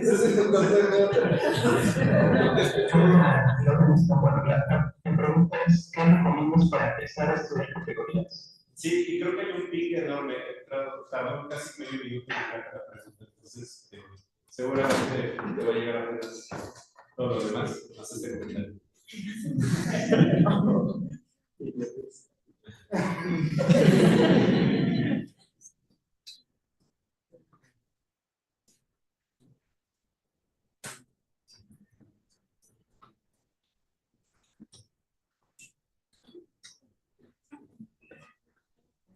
Ya, sí, tengo mucho de leer, pero pues, no sé, creo que a mí en lo personal me sirve empezar a estudiar cualquier cosa. Si tengo alguna aplicación en esto, o si hay algo muy particular que quisiera esclarecer, creo que siempre me ayuda bastante. Sí, pues, diría eso, que busquen alguna aplicación en particular que les interese y si hay alguna conexión con categorías que les gustan. Muy bien, Mateo, pues muchas gracias por la plática el día de hoy. Espero que nos veamos pronto por acá por México cuando regreses y te damos las gracias. Gracias, Mateo.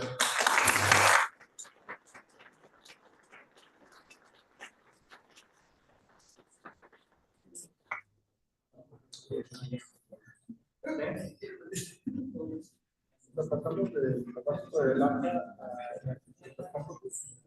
Ahora,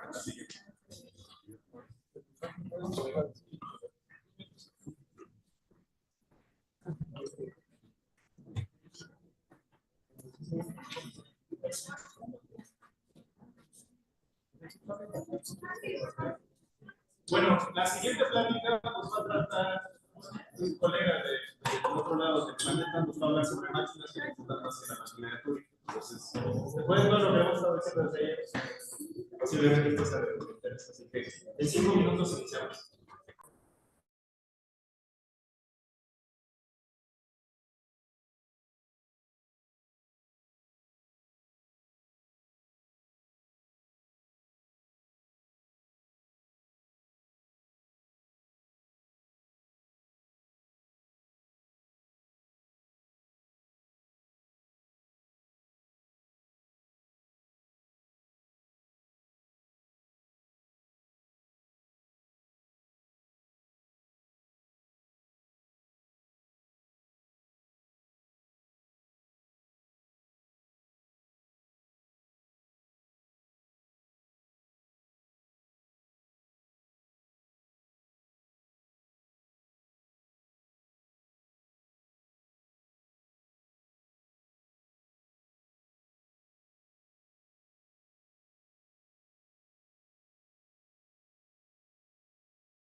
Desde aquí yo creo. ¿De dónde? Sí, desde ahí toma se ve esta parte que ellos quieren ver como lo que está aquí. No sé si se ven los números. De varias.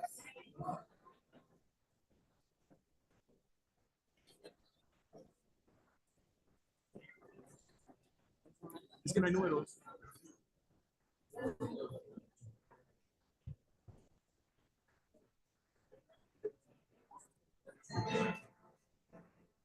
Ah, es que esto es lo que quiere.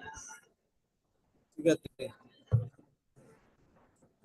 Tómale foto a esta parte. A esta parte.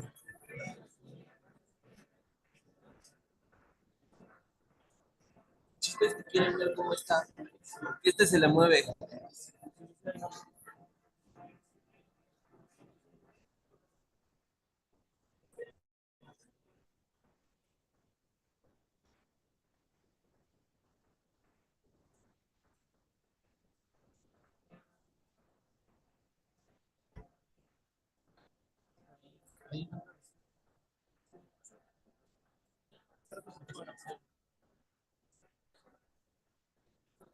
Escuche la música.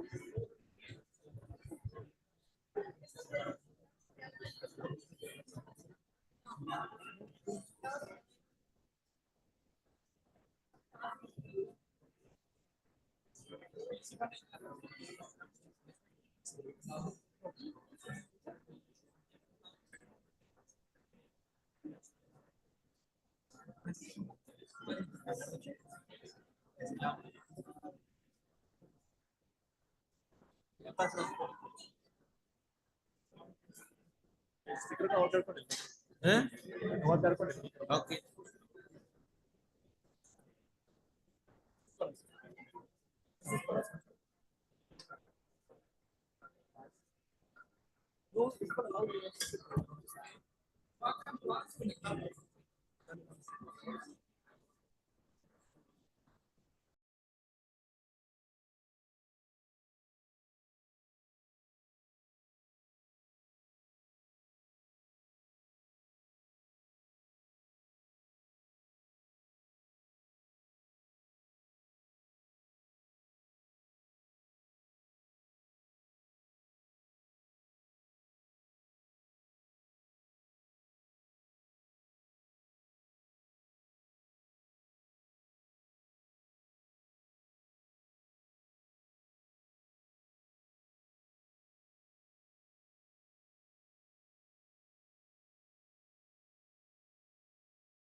Hola, ¿me escuchas?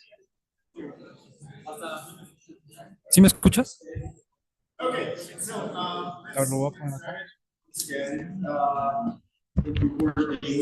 ¿Me escuchas? On the philosophy of computing at the National Autonomous University of Mexico.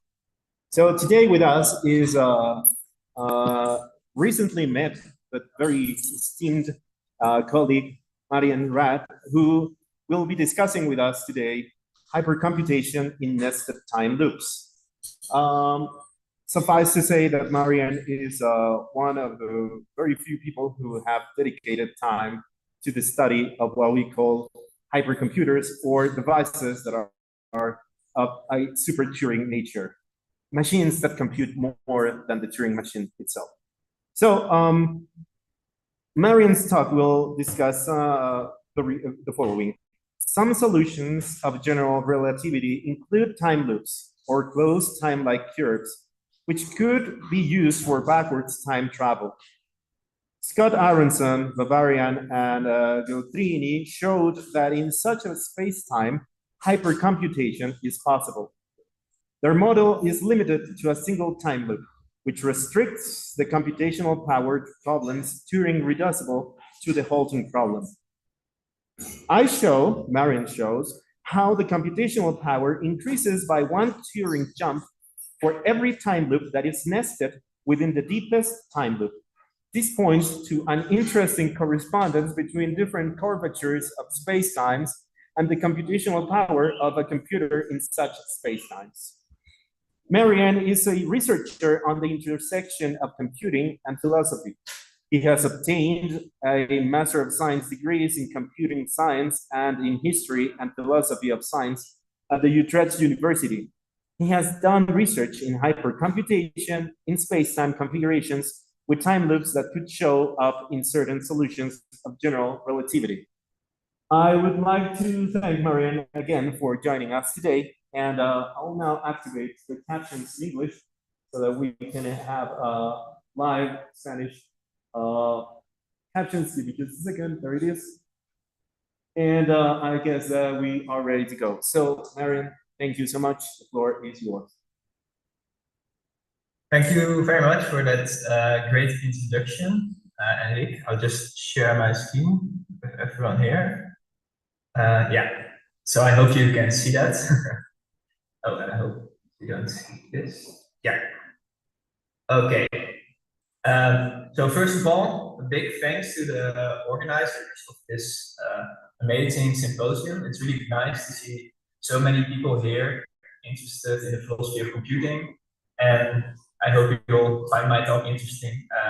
So as Enrique just told you, I'm going to talk about hypercomputation in nested time loops, and I'll explain to you what that means. So first of all, this is work I have done for my master thesis, and we're going to be talking about the limits of computation.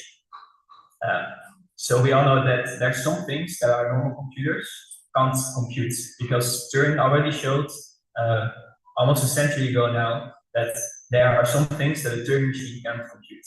And all our current computers are based on this Turing machine model. And so we will be talking about hypercomputation, which means that we will be talking about computation beyond this Turing computable limits. So we're going to talk about problems that can't be decided and can't be solved on normal, ordinary computers like your laptop or your smartphone, that can be solved on these certain other devices.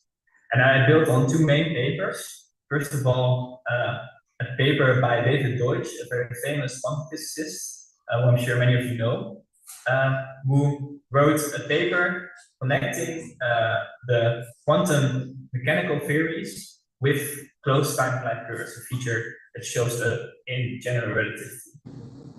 And second of all, a paper by Scott and Marianne Bertrini, which already showed that in this configuration, in this model that David Deutsch had introduced, it is possible to compute some problems that are not computable on normal computers.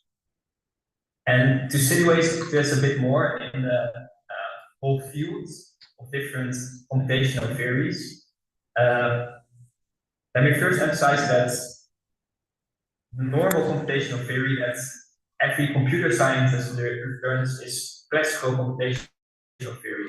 And it's based on this very famous model of Turing machines. But these Turing machines are based on classical mechanics, which is a physical theory. And every computation of a theory in the end has to be linked to a physical theory, to assumptions about how our physical world works. Because in the end, computing is something that happens in the real world, or at least something that you want to model as happening in the real world.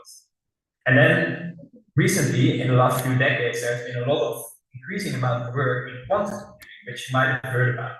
And this is a different computational theory from classical computing. Different because it uses different computational models based on a different computational theory, namely quantum mechanics, which is a theory that very well describes how the world works in a very small scale, better than classical mechanics. And with quantum computing, no new problems become computable, in the sense that every problem that is solvable on a quantum computer is also solvable on a classical computer. It's just that sometimes classical computers are much slower than quantum computers. But today we're going to talk about the third option, a computational theory based on general relativity. So general relativity is another fundamental theory that describes how gravity works and how space-time curves under matter distributions. And we're going to talk about what kind of consequences this has for computational theory. And the interesting thing here is that in contrast to quantum computing, this makes new problems computable, problems that aren't computable on classical computers. So let's get into it. We'll start with general relativity and explaining what these closed time-like curves are. So in general relativity, matter curves the space-time. So this means that the entire four-dimensional structure of space and time is curved. You might have seen these images of the Earth laying in a big curved hole in space-time. And it's hard to illustrate this because it's actually the four-dimensional structure that curves. But this is the intuition you should have. If there's a big piece of matter like a planet or star, space-time curves. But it turns out that in very rare circumstances, space-time can curve much more drastically, according to Einstein's equations, general relativity. And this was already shown in 1949 by Galatea, who showed that a closed time-like curve was possible, like you see here in the figure. So a closed time-like curve is a path through space-time, which ends up back in the past from the point where it started. So in this figure, from bottom to top is the time moving forward. But an observer could follow this path, curving back into time, and ends up to the past of its departure. This is what closed time-like curves are. And just for clarity, in the rest of this talk, I will refer to them as time loops, because this is how they behave. It's a loop in our time structure, which allows us to travel back in time. And since Gale proposed this, there has been a lot of discussion about whether this is a realistic possibility. And this has mostly been because it seems that when you can travel back in time, paradoxes would show up. For example, if you're able to kill your parents before you are born, that seems paradoxical because you shouldn't have been able to be born then. But the interesting thing is that Deutsch's model that I referred to earlier from his 1991 paper solves all these paradoxes. Deutsch took these general relativistic road lines that had time-like curves and time loops that could enter back in the past and considered their state and interaction quantum mechanically. And the reason that it was such a brilliant idea is that the quantum mechanical state is probabilistic. And David Deutsch was able to show that when you use a probabilistic state, that all paradoxes are avoided. And there's no restriction anymore on the initial conditions of the time loop. So this was a very important paper for us to understand how these time loops work. So in Deutsch's model, it is still the case that a time loop has to result in a consistent history. So the start and the end of the time loop always have to be in the same state because they connect.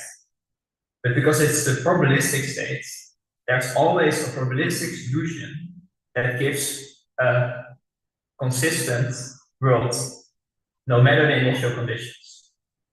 And an important thing to note here is that there can't be measurement collapse in this closed time curve. So if you've learned some quantum mechanics, you have probably learned that measurement collapses the quantum states. This destroys the probabilistic elements of the quantum states, and with that also makes it impossible to avoid all the paradoxes. But for David Deutsch and many others, this is not a problem because there's different interpretations of quantum mechanics, like the many-mode interpretation, that don't have measurement collapse. And it's these kind of interpretations that can have consistent closed time-like curves, time loops. And just an interesting side remark here is that in the many-mode interpretation, these closed time-like curves wouldn't only allow you to track back in time, but also to different routes. But this is a bit too technical to get into now, so if you want to hear more about this, ask me later or ask me anytime. I would love to talk about it. So we have these time loops that were according to Deutsch's model. But what we're going to be doing is not just looking at one of these time loops, but nesting these time loops. And with this, I mean that from a first time loop, so if from the bottom to the top, time is moving up, then one time loop would allow you to go back in time. But while you're going back in time, you could also go back in time in this time loop. So go back in the relative time of the time loop. And then you would have two nested time loops. But it doesn't have to stop there. In principle, we could nest these time loops as many times as we want, as it illustrated in this image. So just to recap, time loops might be possible in general relativity. I won't go into how or whether this is really possible right now, but they might be possible, and we'll assume that someday this might be possible. And we will consider these time loops using David Deutsch's model, which gives a quantum mechanical view of these time loops. And it's important here that the probabilities at the start of the time loop have to be the same as at the end. And lastly, there can be time loops in time loops. So with that, we're ready to move on to the question of computation. And the question I want to answer is, in this setting, what can computers do? And we'll keep this very simple, so we'll just look at decision problems. So decision problems are questions like, is this number n a prime number? Or does this Turing machine T always hold? And our computer will just get asked this question, and we'll have to answer yes or no. And like I said before, normal computers can't solve all these decision problems. In fact, no computer can solve all decision problems. That is why it's so interesting to look at which computers can solve what problem. And in this field of computability, there has been developed a theory of Turing, which gives us a hierarchy of how easily computable a problem is. So the basis of the hierarchy is formed by the decision problems in what we call the Turing degree 0. And these are the problems that are computable on the normal Turing machine. So these are the problems that your normal laptop or your normal smartphone computes. And the important insight of the Turing degrees is that we can group different decision problems together by a correspondence between problems and machines. So naturally, every decision problem will have a set of machines, a set of different possible computing machines that can solve that decision problem. On the other hand, every set of machines will have corresponding set of decision problems that can be solved by that set of machines. So if we want to know what decision problems are of the same difficulty as a single decision problem, we can take the set of machines that can compute that problem, and then the set of decision problems that are computable at those machines. And we have a group of equivalently difficult problems. So another thing to point out is that if you use this model, decision problems are then always harder when they can be computed by less machines. Because if more machines can compute the same problem, then it's of course easier. And lastly, the halting problem of a corresponding machine is strictly harder than that problem. This is something that easily follows from Turing proof of the uncomputable ability of the halting problem. You can extend this proof to any machine. I can't get into it too much now due to time, but you can just assume, maybe for the time being, if you haven't seen this proof, that the halting problem is always harder than the corresponding problem of the machine. And this gives us a way to move to this hierarchy, because we call taking the halting problem of machine a Turing jump, and that means a Turing jump from one set of problems to the next set of problems always gives us a harder set of problems. And we know this with these apostrophes behind set name. So 0 is just the computable numbers, 0 dash is the problems that are one Turing jump from the computable problems, and so are equivalent to the halting problem. and 0 dash dash is 2 during jumps away, so equivalent to the halting the second halt. And now we get to the meat of the arguments. We're going to talk about how computing will work in general relativity when these time loops are involved. And I will just sketch for you very briefly this computational model we'll be using. If you want to read it more details, you can read my thesis. But here I just briefly sketch it for you without going into the formalities too much. So first of all, when we have these time loops, our computation will move through the time loops. Because computation always happens at a certain moment of time, and our time is divided in these different parts through the time loops. Second of all, just like a normal Turing machine, our machine reads from infinite tapes. But it has many different tapes, one for each different time loop, and one in the normal space-time. Lastly, our machine is probabilistic, which means that instead of operating on a single state, it operates on probability distributions over states. And this is because the quantum states that describe behavior of the time loops are probabilistic. So the machine is multi-tape and probabilistic, but these two features don't affect the behavior, the computational behavior of the machine. Still the same things are computable, because a multi-tape Turing machine and a probabilistic Turing machine would still compute the same things as a normal Turing machine. However, what does affect the computability is that computation moves through time loops. And I'll show you how. This is because of the tape consistency. The tape consistency is the translation of the consistency condition from Deutsch's model that the probability distribution of the quantum state needs to be the same at the start and end of the time loop to our computational model.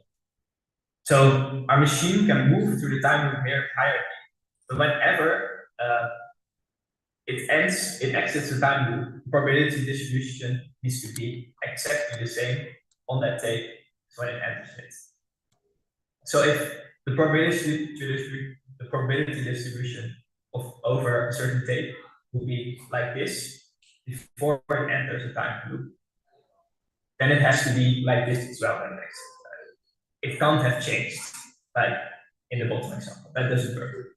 It can change in between as long as it ends up exactly the same. So, with that, we're ready to see our first example about how computation will work in such a setting. And we'll start with a very easy question that is also very easy to solve on a local computer. The question is this number n a prime? So we can translate that to the question, does there exist a divisor d between 2 and n minus 1 such that d is a divisor of n? And the algorithm is as follows. First, we enter the time loop. Then we read a number from the tape at that time. If there's no correct number on the time loop tape, then we simply write 2 to it and exit. Otherwise, we check whether this number on the time loop tape is a divisor of n. If it is, then we exit, but if it is not, then we write the next number in the domain to the time loop tape. So if d would have been 2, then the next number would have been 3, and if d would have been 3, then the next number would be 4, and if d would have been n minus 1, then the next number would be 2. So this divides over the entire domain. And finally, we can just return whether this d is the divisor. And magically, we have the answer to whether n is a prime. And you might be wondering how this works, because it seems counterintuitive. How could it be that the right number is already on the time loop tape? Because that's what happens. The right number will always already be in the time loop tape. But this is because of that tape consistency condition. So, just to give an example, let's say n is 6, the input n. 6 is not a prime, that's 2 divisors, 2 and 3. So the probability distribution has to be like this. all the probability has to be on the table of the 2 or 3.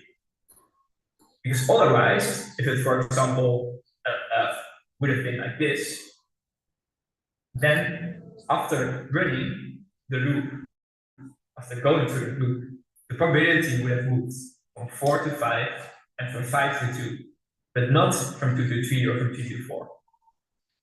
You can see that because if it is not a divisor, the next number is just to the table. And these are not the same, so this can't happen. What always will happen instead is that probability distribution is just on the divisors. And then we would simply return that 2 is a divisor, so it returns false, and 6 is not prime, like we expected. And for the case that it is a prime, then the probability distribution just has to be uniform over all the different parts of the table. And none of them are a divisor, so it will indeed return true, since 7 is a prime. Okay. So that isn't very exciting yet, because we can do this just fine with normal computer. But the nice thing is that we can do this whenever we have to search through a domain for an answer that's easier to verify than to find. So if we have a problem with a domain space S and a function is solution that is quite fast that checks whether any element is a solution, we simply replace all the references to B or divisors with S and a solution, and we can search through this space in just the time of checking whether a solution. And this, of course, means that problems that are easy to verify become easy to solve. So problems that are in NP in this model become polynomial solvable. So in this model, P is NP. But it goes even beyond this, because Harrison, Varing, and Green, in the paper that I referenced before, showed how we can use the same trick with a bit of an extra trick to even solve the halting problem. And when you can solve a halting problem, you can solve all the problems equivalent to the halting problem. And they needed a trick because the halting problem isn't such a problem like in NP, because it doesn't have a finite domain. The domain of all possible execution records is potentially infinite. And so we can't simply search through them using the technique from before. But they showed that they could alter this output. So the problem here is that histories is not a finite domain. But if instead of simply writing the next element in the domain, we write with a 50% the next element in the domain, and with 50% chance the first element in the domain, then suddenly we can spend the entire domain in this model. And the nice thing is that we don't have to search the entire model. We just have to check once whether a single record is halting. And if the Turing machine is a halting Turing machine, then it will already be the halting record. And we will return that it in fact halts. But if it isn't, then we get a very small record that isn't halting. And this is really genius because what they're doing here is enforcing an exponentially descending probability distribution over the possible halting histories. So every halting history is counting, most are just very small weights, very small magnitudes. So we'll only see the very short histories, and our program will be extremely smart, fast, and still able to solve the halting problem. So this is a really big result, I think, from Harrison, Guccini, and Avarian, because they show that we can search this unbounded domain and solve the halting problem. And the halting problem is something that's just not possible to solve for normal computers. So this is very exciting. But I think we can go even further, because they can solve the halting problem with just one time. But like I said, we're going to do nesting time loops. And I'll show that when we nest more of these time loops, we get up one Turing jump further each time. So more and more problems become computable as we add more time loops. more nested time loops. And I can give an entire inductive argument for why this works for every amount of time loops. And to keep it a bit more intuitive, I will just show you the second halting problem using 2 time loops. So a time loop nested in time loop. And with the second halting problem, I mean the problem checking whether during the machine we have access to a halting problem. And so this is how the steering degree hierarchy works with further and further halting problems, because we know a halting problem is never solvable on the machine that the halting is checked. And this solving this second halting problem, even with 2 time loops, poses an extra problem, because how are we gonna know what results this halting problem? And the solution is that we're going to push the solving of these halting oracle queries into the next time loop. And there are some technical problems here which can be solved, like that there's going to be many oracle queries and that the consistency conditions have to connect properly. But I would love to gloss over these now because we don't have time to get into all of them. Suffice to say that they can be solved, but I want to explain the intuitions to you now. So here's a sketch of the algorithm for the second halting problem. It is still the same. We still read a history from the time table, and we check whether it's valid. And this is also exactly the same. If it's not a halting, with 50% chance to choose the next item in the domain, and with 50% chance we write the first. The tricky part is that valid history thing. This function is valid history. We'll need to explain a bit more. But first, I point out that after we've done the normal part that we saw before in Aronsen's Gotinian variance work, we have to enter the second time loop, and then we just simply run their algorithm before exiting both loops and returning the answer. So the is valid history function is defined as follows. We run through the entire history that we're given. And if the machine does an oracle query in the step that we're checking, then we write the query on the time loop table, the second time loop table that is going to be filled by the base case that we're running later. But the nice thing about having time loops is that sometimes running something later means that it has already happened. Because the time loop is circular, we will run the base case later, but the answer is already there on the time loop, sent back in time through the time loop. So we can then, after that, simply check if the result in the step is the same as the result that is on this deeper time loop table. If it's not, then clearly the history is not valid, but otherwise we can continue. And the normal steps go just as you expect. You just can check them normally because emulating a Turing machine is possible in any of these computations. So that gives us this algorithm.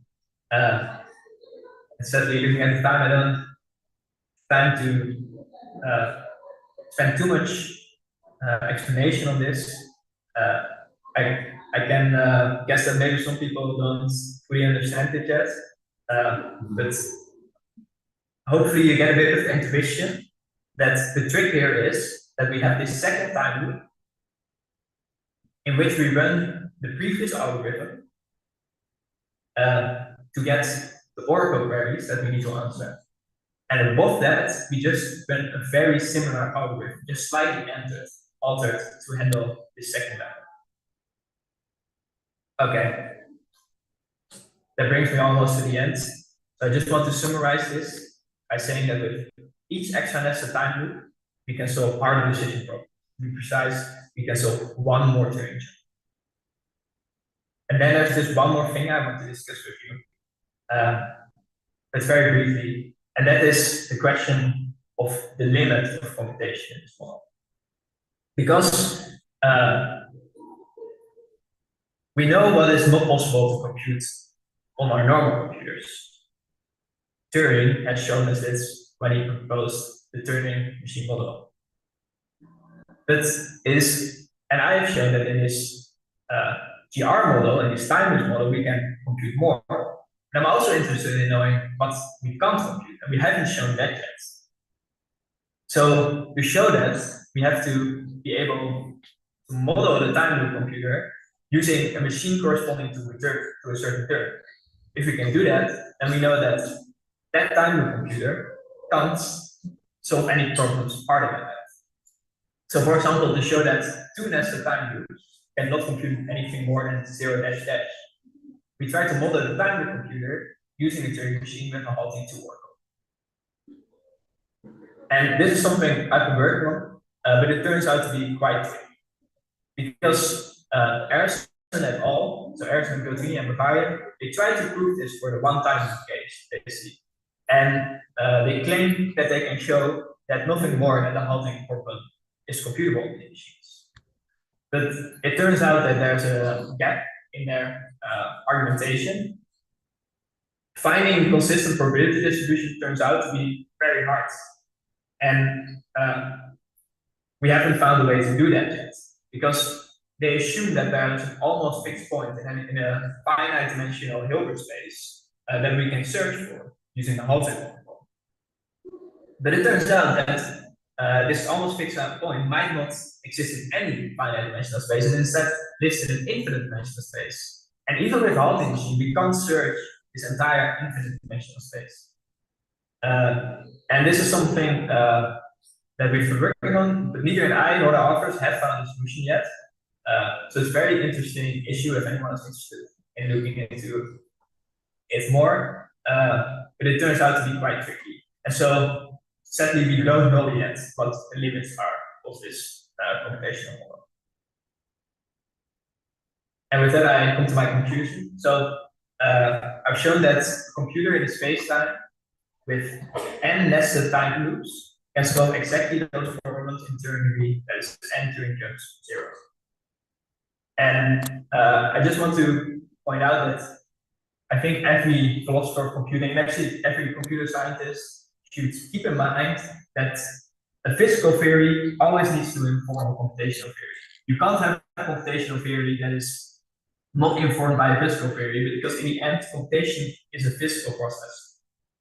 And secondly, uncomputable can be computable in some models, like in generativity, where it depends on the messing of time loops. But I want to point out, I'm not saying that this is something we can do now, nor that we can do it anytime soon. This is just a theoretical research in what is possible under certain physical laws.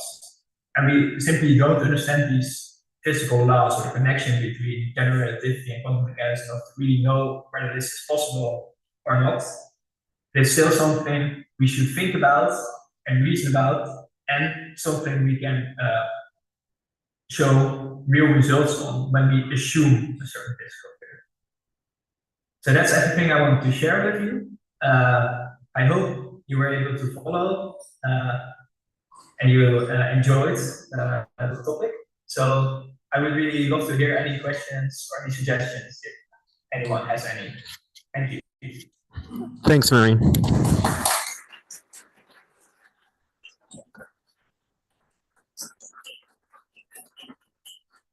Thank you so much for your contributions to this first symposium. Can you hear me? And I don't think you can. Again.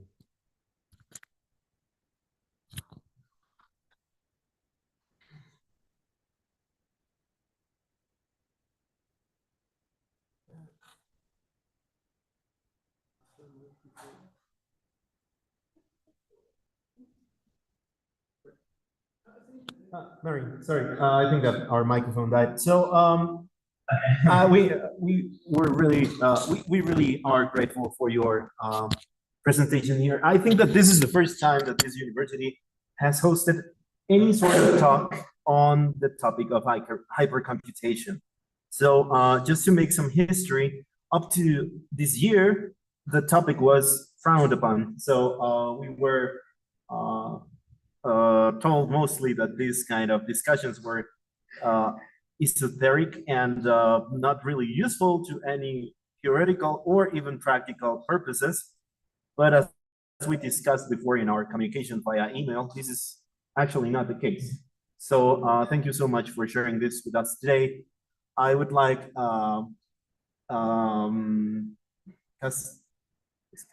I'd like to make some questions myself, and then there are some questions from the public, I guess. But the first question is, where could we find your master's thesis? And maybe you could share a link with us. I have my copy of it, but maybe you could share a link with the audience. Yes. How can I best share it? I can do it later. Sure. Just send me a link to my email, and I will make that public on the official site of the symposium for everyone to read. And Great. I would like to say that we have a student here. I don't know if you'd like to raise your hand, Victor, but he has used your thesis to create his essay for the student colloquium that will be held on Friday. And yes, you are actually now a part of the academic production of our university. So congrats on that. So before I give the mic to other people here, I'd like to ask, I read your thesis too, and I see that you detect that there is a certain limit and that we are actually kind of just running in circles to some extent.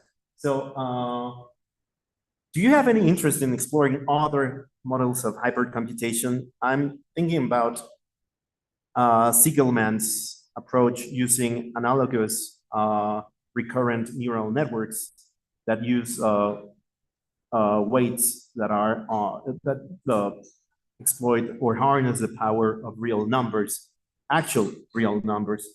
I understand that that Aronson's approach is very interesting, but I also understand that there are lots of other hypercomputational models out there. Some of them are indeed esoterical, like the Zeno machine, but do you have any interest in studying other approaches? Yes, thank you. Yeah, definitely. I think all those models are really interesting, especially because no matter what the basis of your model is, I think it's good to look at computation from different angles, and using a different model than just a Turing machine helps us do that. My personal interest is mostly to looking at these models very much through the connection of physical theories. So that's why I'm mostly interested in models that connect with quantum mechanics or general relativity. But exploiting the real numbers in neural networks is very interesting, and I can see how that works. It's just I then wonder, how do you connect it to a basic physical theory, especially when it seems like any fundamental theory of small parts of a world need to be quantized, which would make using real numbers or like real magnitudes problematic. Okay, thanks, Marian. Are there any questions from the public? Does anybody else want to make a question? I think that this is the first time, since this is the first time that we have encountered this kind of theoretical works, it's only natural that most of our public is trying to grasp the meaning of all of it. Just yesterday, we were discussing that some theories of life do away with the machine metaphor, and if you insist on using that to explain how, for instance, life or cognition works, then it appears to be that the only way to do so is to use hypercomputers, things that allow the internal, the self-configuration of the machine to be changed on the go, like not in terms of the universal Turing machine simulating other computers or other machines, but in terms of actually reconfiguring the internal workings of the universal machine itself. So I know that there is interest in this audience to continue the discussion, unless we have also run out of time. So I would really like to thank you for your participation here today, and I hope that maybe next time you could come visit us we would be eager to sponsor your trip to Mexico City. And who knows, maybe in the future we could actually create a symposium on hypercomputation and its ancillary studies. So thank you for being the first person to have this kind of discussions here at the National Autonomous University of Mexico. I'm sure we'll be seeing each other around. Thank you, Maureen. Thank you very much.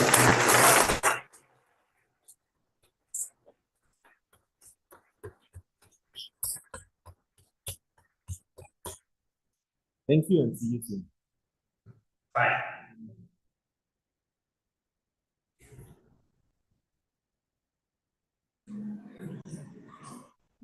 Muy bien, pues ya tenemos aquí a la próxima persona ponente.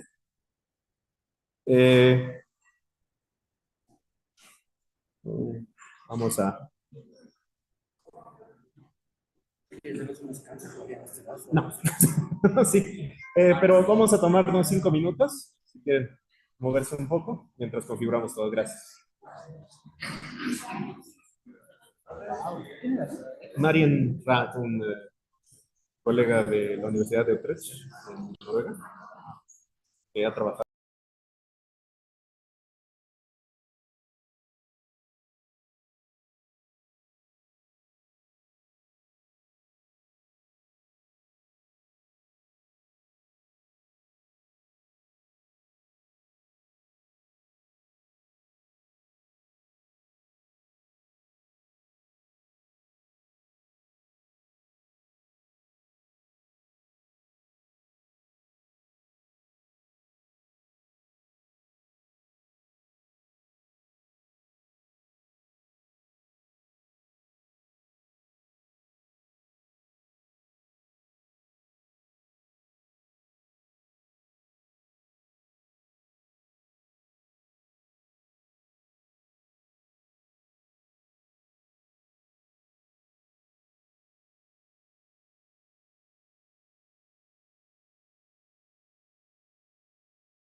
Ah, pero póngale. Sí. ¿Me quedó?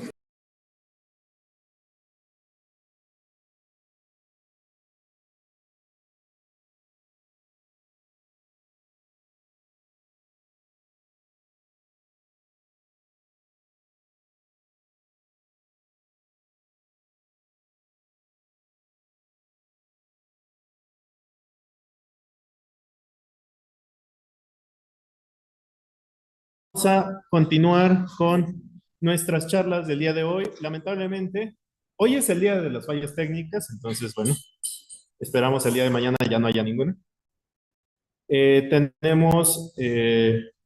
Ahora no tenemos micrófono, entonces, pues le pediremos a nuestro querido invitado que hable un poco fuerte.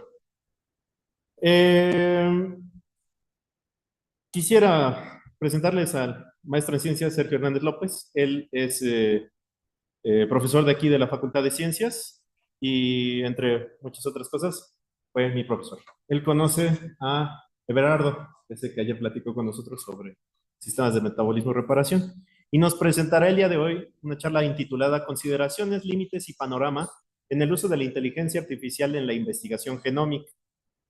La aparición de los modelos de lenguaje a gran escala ha impactado seguramente a todas las disciplinas del conocimiento humano, para la cual existan cuerpos de textos, mismos que se digitalizaron y se codificaron para alimentar modelos neuronales llamados transformadores.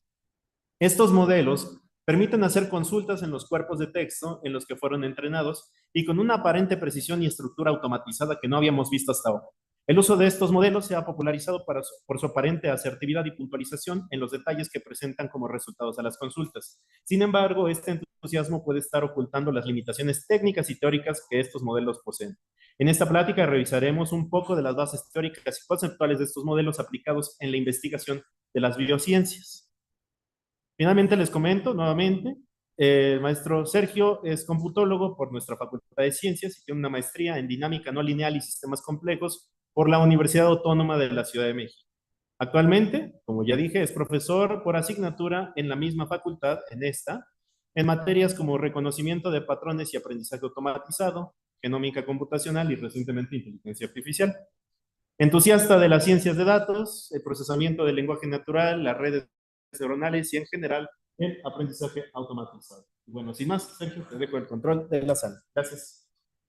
Muchas gracias, Enrique, por la invitación y el entusiasmo, ¿no? También eso es porque ahorita estaba pensando que esta es la primera vez aunque he dado clases ya desde la pandemia, es la primera vez que estoy frente a una audiencia. No había estado hace mucho frente a un estudiante y me da mucha emoción y gusto. Espero que no vea tradicional, ¿no? En este ratito de emoción. Bien, como bien la introducción es, bueno, el seguimiento de este Enrique, que fue un abstract, ¿no? Me salió más formal de lo que creo que quería. Esencialmente lo que quiero hacer es platicar, pues platicar sobre estas herramientas que seguro ya todos conocen. De hecho, podría hacer una estadística rapidísima. ¿Cuántos aquí son computólogos? Y, ok, realmente no son ni la mitad. Ajá, no, me parece bueno. Compañeros afuera que no sean de la facultad. Muy bien. Ok, entonces tenemos el restante, serán físicos, matemáticos. Nada más como para ver también como cuál sería ¿no? El nivel que puedo platicar Ya puedo pasar así por las diapositivas, ¿verdad? Bien, entonces para sentirme computólogo el día de hoy, tenemos que hablar de este modelo, en el cual está basado la carrera entera de la computación. No puse el abstract, que es el que suelo poner en mis clases, me parece muy revelador cuando uno ve el trabajo de Turing. Algo que me parece bien interesante el trabajo de Turing, bueno, en general de las genialidades en el mundo de la ciencia, es el hecho de que algo que me parece bien revelador es, bueno, sí, su capacidad de concentración es abrumadora, ¿no? Y la capacidad de llevar resultados, pero más que nada es su simpleza lo que me llama tanto la atención, ¿no? Entonces uno lee el trabajo de Turing, el abstract, y básicamente dice, pues, ¿cómo le hace la gente para computar cosas, ¿no? Para, para llevar a cabo un cómputo. Entonces, imagina, él dice que lo que está viendo es, imagina que la gente tiene una cinta y manipula símbolos y en su cabeza internamente mueve estas configuraciones o va transitando entre diferentes procesos mentales para llegar a un resultado. Ese es el proceso de cómputo. Y eso fue lo que hizo en su trabajo, ¿no? Por el que lo conocemos. Bueno, por más, pero creo que es el más famoso, particularmente entre computólogos. Entonces, importante pues para las matemáticas es porque lo que se pregunta es qué funciones podemos computar, ¿no? Y a partir de eso, pues bueno, se cambió el mundo entero. Y este es simplemente un diagrama muy simplificado de eso, ¿no? Entonces, cuando ustedes leen el trabajo es particularmente interesante ver la simpleza con la que plantea qué es a lo que nos referimos por computar. Y después lo que se demuestra es que las computadoras pueden llevar a cabo una gran cantidad de tareas, ¿no? Bueno, creo que nada más por lo pronto. Sí, creo que ahí lo que suelo hacer en clases también reflexionar o pensar un poco sobre esta diferencia, por qué son tan... nos vienen muy bien las computadoras, ¿no? Para llevar a cabo tareas. Pues porque tienen una característica, hacen lo que les pedimos, ¿no? Entonces, un autómata, pues, es la intención de la construcción, es construir un autómata que lleve a cabo un conjunto de reglas, a diferencia de cómo es que nosotros computamos cosas. Entonces, lo que están viendo ahí es otro pilar en la computación, que es John von Neumann, bueno, no solo en la computación, en la física, en teoría de juegos, varias cosas, ¿no? Sí, le pegó a todo, pues, ¿no?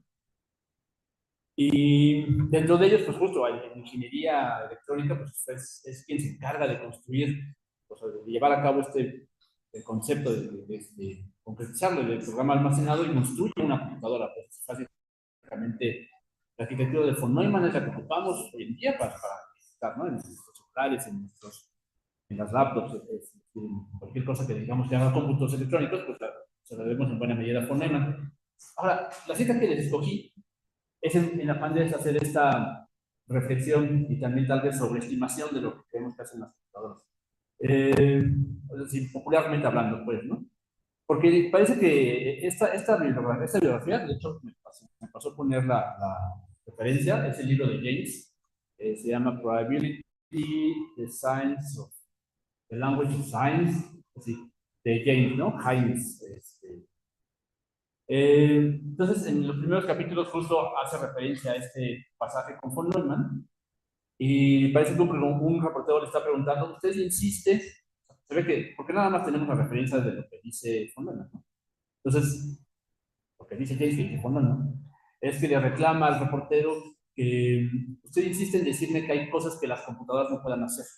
Y la respuesta de von Neumann es, yo le voy a pedir que si me dice precisamente qué es eso que una computadora no puede hacer, yo te voy a mostrar una computadora que lo haga. Ahora, creo que puede malinterpretarse. Desde el punto de vista, como yo lo veo, esa frase tiene el truco de hacer, ¿no? De poner una frase, es decir, von Neumann no es alguien que escogiera laxamente o pobremente sus palabras, ¿no? Ahí precisamente es muy importante. Esa es mi observación, pues, ¿no? Si un computador dice precisamente, dime qué pasos precisos debo seguir para hacer esto, básicamente está dejando tu chamba, no, su chamba se la está dejando a que le pida los pasos, pues, porque eso es lo que se supone que hacemos, enseñamos algoritmos en teoría, ¿no? Lo que está diciendo ahí von Neumann es, dime qué pasos debo hacer para implementarlos en una computadora, y entonces pues, la voy a construir. Y eso es, mi punto ahí nada más es hacer reflexión sobre lo que realmente hace una computadora, ¿no? Sigue una serie de pasos versus, lo veremos más adelante, bueno, haré una reflexión más adelante seguramente, la forma en que nosotros computamos no es así. Bueno, en la que llevamos a cabo estos procesos de pensamiento, escapan a lo que hace una computadora, al menos todas. Lo digo porque, pues justo, hoy en día nos inventamos una página que tiene atrás alguna tecnología que dice por favor y gracias y estamos asombrados, ¿no? Porque un programa tenga modales y le atribuimos esta capacidad de ser inteligencia artificial. Y justo lo que quiero hacer a lo largo de la plática es, bueno, no desmontarlo ni nada por el estilo, nada más revisarlo pues con afán de no utilizar estos modelos de forma ingenua o incluso pues, plantear perspectivas en su uso. Bien, algo que para los compañeros que no son de la facultad puede que les parezca asombroso de esta facultad es que usualmente no llevamos historia de lo que, bueno, pues los biólogos, bueno, biólogos, ellos, sí, realmente ellos tienen otra formación científica, pero todos los que no son biólogos, ¿no? Nos meten directo a la, o sea, hacemos derivadas, ¿no? En la clase 2 o sacamos tangente de cosas, pero yo, bueno, creo que revisar la historia, así sea de cómputo numérico, pues, o de métodos muy, o sea, siempre viene bien saber quién hizo qué, ¿no? Incluso los personajes detrás de estas creaciones, como el mismo Laplace, pues siempre puede ser muy interesante. Pero bueno, o sea, justo esta diapositiva, que es más grande en clase, y aparte es más corta de lo que quisiera, pues la verdad es que en algún punto me gustaría hacer como un seminario de historia de la computación. Creo que resume muy bien al menos algunos puntos importantes porque dan pie a lo que primero entendimos como inteligencia artificial, que aparte es un término súper resbaloso y pretencioso, pues, ¿no? Un amigo que creo que después pensé que hubiera aceptado y hubiera sido una gran ponencia si me hubiera planteado a Enrique, fue quien me dijo, bueno, Víctor, se llama, pues, ¿no? Pero es justo de él escuché como, bueno, hacemos mucho hincapié en lo que es inteligencia, pero no, pues, porque es artificial. Y si me quedé pensando, pues, ¿verdad? O sea, como que tiene tanto peso, o sea, le califica tanto el término artificial a inteligencia, empezando porque inteligencia es una cosa de esas resbalosas que en realidad preguntas a psicólogos y a psiquiatras, y pues, no todo el mundo, pero hay muchas definiciones ahí. Entonces, bueno, el temario, o sea, la evolución de la inteligencia artificial está un poco plasmada aquí. Bueno, claramente empiezo con Bell y Turing, ¿no? Que son, bueno, no hablé de Kurt, pero también es uno de esos puntos importantes en el desarrollo de la computación. Pero después viene McCulloch y Pitts. Hay una diapositiva delante de ellos. Polia, matemático importante en combinatoria. Y bueno, para todos los que hemos llevado inteligencia artificial, el término heurística es muy importante, ¿no? La heurística básicamente es un pequeño método en el que vas a confiar. Tú implementas heurísticas y no desconfíate cuando diseñas otras si quieres, pues, pero ese método ya está sesgando un poco la forma en que vas a buscar resultados. Por suposiciones, claramente, porque conoces el problema y implementas heurística como crees que es, pero al final es un pequeño programita ya aceptado. Después viene, bueno, vean en qué fecha, ¿no? Se implementa y, bueno, viene el ensayo alrededor de este juego de limitación, que curiosamente, bueno, creo que a los computólogos ubicamos a Turing como el fundamento, el investigador principal alrededor de lo que digamos, aunque por ahí hay otra persona que se le llama el padre de la computación, que creo que es Charles Babbage, ¿no? O sea, bueno, no sé si habían escuchado a Charles Babbage, pero es el que, como que tiene ese título, ¿no? La necesidad de tener padres por todos lados, ponen fin, por alguna razón, necesitamos tener papás, ¿no? Entonces, esa etiqueta le cayó a Charles Babbage. Y sí, curiosamente, Ada Lovelace no es ese personaje destacado en la computación, ¿no? La esposa de Byron. Sí saben quién es Ada Lovelace, ¿no? Bueno, y si no, en realidad creo que no fue mi clase, pero ahí está una tarea como para ir a checar a Wikipedia quién fue Ada Lovelace, ¿no?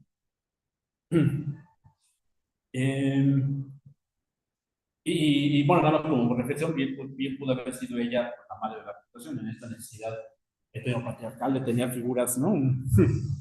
Una ciencia heteronormada, pero bueno, en realidad es una figura muy importante la de Ada. Bien, entonces, esto viene a cuento pues porque Turing, entiendo que le dicen el padre de la inteligencia artificial. Bueno, está raro pues, o sea, porque encima es esta necesidad de poner etiquetas a la gente, pero porque Turing hizo muchas más cosas del trabajo de computación y el ensayo de inteligencia. Es decir, los biólogos, o los físicos, ¿no? Los físicos tienen, imagino que deben conocer este modelo de reacción de fusión que es fundamental en la biología. En la biología teórica, pues, ¿no? pero por alguna razón, pues pasa la historia también como el padre de la inteligencia artificial. Después viene uno de mis ídolos en el procesamiento de la información, que es Claude Shannon. Me parece que su trabajo, sí lo reviso, me parece, creo que tiene muchísimo que ver con lo que entendemos ahora que es procesar información, y es la necesidad de reconocer que los entornos tienen un ruido. Pues lo que él desarrolla, que le llamamos teoría de la información, es un cuerpo teórico, pues una serie de reflexiones teóricas alrededor de cómo nos comunicamos. Entonces, Claude Shannon lo que hace, ahí sobre también, como pueden imaginar, varias cosas, pues, pero parte de lo que él hace es plantearse un paradigma de comunicación en el que un emisor codifica un mensaje que va a pasar por un canal que tiene ruido, y el ruido va a alterar el mensaje. Entonces, ¿cómo le hace el receptor para decodificarlo de forma correcta? Bueno, más bien, ¿qué propiedades tienen los canales de comunicación para... ¿Qué tendrías que hacer tú como codificador para que el mensaje llegue bien? Es un poco su pregunta, ¿no? ¿Y qué más? Bueno, y después viene, la verdad es que es mucho más largo, es mucho más larga esta diapositiva y hay mucho, claramente, a lo largo de esa diapositiva también aparece el trabajo de Chomsky, ¿no? Es decir, buena parte de lo que entendimos por inteligencia artificial fue la forma en la que razonamos, ¿no? Fue entender y plasmar en papel la forma lógica del desarrollo lógico de la inferencia. Es decir, hay cálculo de predicados, hay jerarquía de estructuras de lenguajes, ¿no? Que es parte del trabajo de Chomsky, y estábamos súper clavados en eso.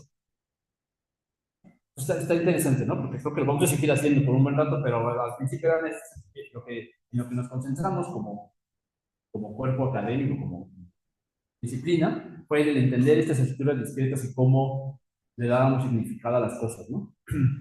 Es decir, ese es el trabajo, parte del trabajo de Chomsky, pero también hubo mucho alrededor de enseñarle a las máquinas a jugar. Buena parte también de lo que entendimos por inteligencia artificial fue la de diseñar procesos como que imaginábamos que estas cosas de jugar reflejaban esto que entendemos por inteligencia, ¿no? Un adversario, ¿no? Algún tipo de interacción adversarial. Y en ese sentido, pues justo me parece importante en el desarrollo de la inteligencia artificial, pues poner una parte del trabajo de Shannon, que aparte de tener información, pues me interesaba mucho pues, la construcción de mecanismos de tipo era matemático, ¿no? Por ahí van a ver que decían que era ingeniero, bueno, el ingeniero al final, esa etiqueta también creo que no importa gran cosa. Yo siento que a los matemáticos o físicos aquí nos vendría muy bien alguna aplicación más ingenieril, ¿no? No con otro afán, sino de enriquecer nuestra formación. Y bueno, en ese sentido, pues justo creo que es parte de lo que están viendo aquí, ¿no? Es lo que diseña, la máquina que diseña Shannon para jugar ajedrez, sirvió para entrenar, por lo que estuve leyendo y pensándome, sirvió para entrenar, para entrenarte, como son los programas hoy en día, programas de ajedrez, y lo que él diseña es justo una heurística, pues, particularmente sencilla, ¿no? Que esencialmente los que ya llevamos, o sea, los compañeros que ya llevaron inteligencia artificial, creo que a reconocer como esta técnica de poda alfa-beta. Esencialmente, bueno, digo, si no la ubican tampoco se van nada más, lo que estoy diciendo es que es esa, me parece que es esa heurística. Lo que él dice es, pues es esta cuestión que les digo, ¿no? Pensar con simpleza. Si alguien te está atacando, if any piece is attacked by, o sea, vas a tener una métrica, o sea, lo que va a hacer cada escaque o cada jugador en un escaque. Aparte, aquí también, y tal vez yo ubique en esa técnica min-max, en la que por niveles vas analizando tus posibles tiradas y vas descartando aquellas que no tengan sentido, pues quedas con las que sí tienen. Y para hacer sentido de las jugadas, para evaluar cuál es mejor jugada, pues lo que plantea es esta estrategia, ¿no? Que esencialmente es pues, medir qué tan atacado está siendo, qué tan vulnerable es una pieza, ¿no? Con varios escenarios. Bien, entonces nada más un poco para terminar esta revisión. Lo que vemos en inteligencia artificial, como típicamente, nada más como contraste, porque a mí me parece importante hacer ese contraste entre lo que ahora se infiere o se entiende por inteligencia artificial. Muchos de esos métodos de búsqueda en árboles,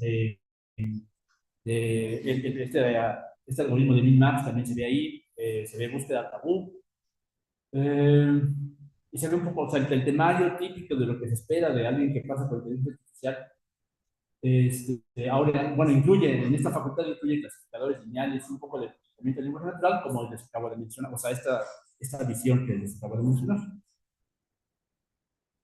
Y ese es un corte que me parece importante porque, aunque este trabajo también es de los 40, pues sí marca el desarrollo de otra perspectiva en la inteligencia, en lo que ahora le decimos. Ellos son McCulloch y Pitts, Walter Pitts y Warren McCulloch, un par de matemáticos que querían plantearse un modelo matemático de resolución lógica basados en lo que hace poco se había descubierto que era la neurona, ¿sabes? Entonces, inspirados en lo que los hallazgos en biología, dijeron, bueno, pues si el cerebro procesa muy bien información, pues ¿por qué no lo copiamos? Y lo que hicieron fue tomar lo que hacemos siempre en ciencia, reducir cosas, ¿no? Es decir, en este tipo de ciencia lo que hacemos es simplificar y modelar cosas buscando alguna descripción esencialista. ¿Qué es lo más básico que hace una neurona? Y toda la riqueza, que aparte ahí ya el dibujo está simplificado, pero vienen al menos las partes importantes que son el cuerpo de la neurona, la brecha intersináptica, y ahí en medio los que saben de esto sabrán que ahí hay neurotransmisores que transitan entre una neurona y el axón de la otra. Hay una rama, unos brazos más largos que se llama axón, y aquí no se ve, pero estas las dendritas, pues no es un tubo fijo, ¿no? Tiene comunicación con el entorno celular. Entonces decidimos que eso lo podíamos modelar bien, así, con una unidad, muy sencilla, y bueno, las fechas que entran son el modelo de las dendritas, y lo que está arriba dispara un 1 o un 0.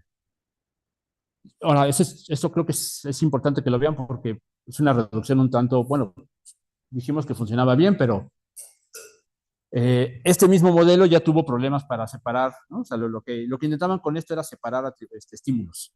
Lo que queremos con las redes es detectar el conjunto A del conjunto B. Y en algún análisis posterior se dan cuenta, un par de investigadores muy famosos, pues se dan cuenta de que no pueden separar conjuntos no conexos. Es decir, si tenemos aquí a estos dos estímulos y aquí en medio estos dos, no hay forma de pasar una línea recta entre ellos. Y como 20 años después alguien dijo, bueno, y si pones dos líneas, si lo cortas dos veces, ¿no será suficiente?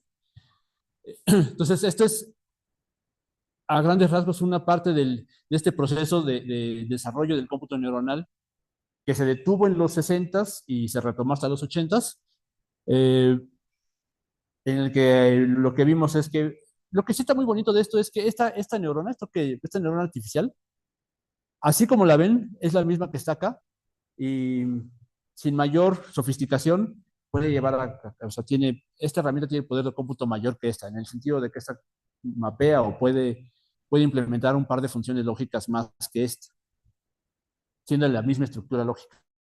Eso es, o sea, decir, esta red puede mapear 16 funciones lógicas, esta 14.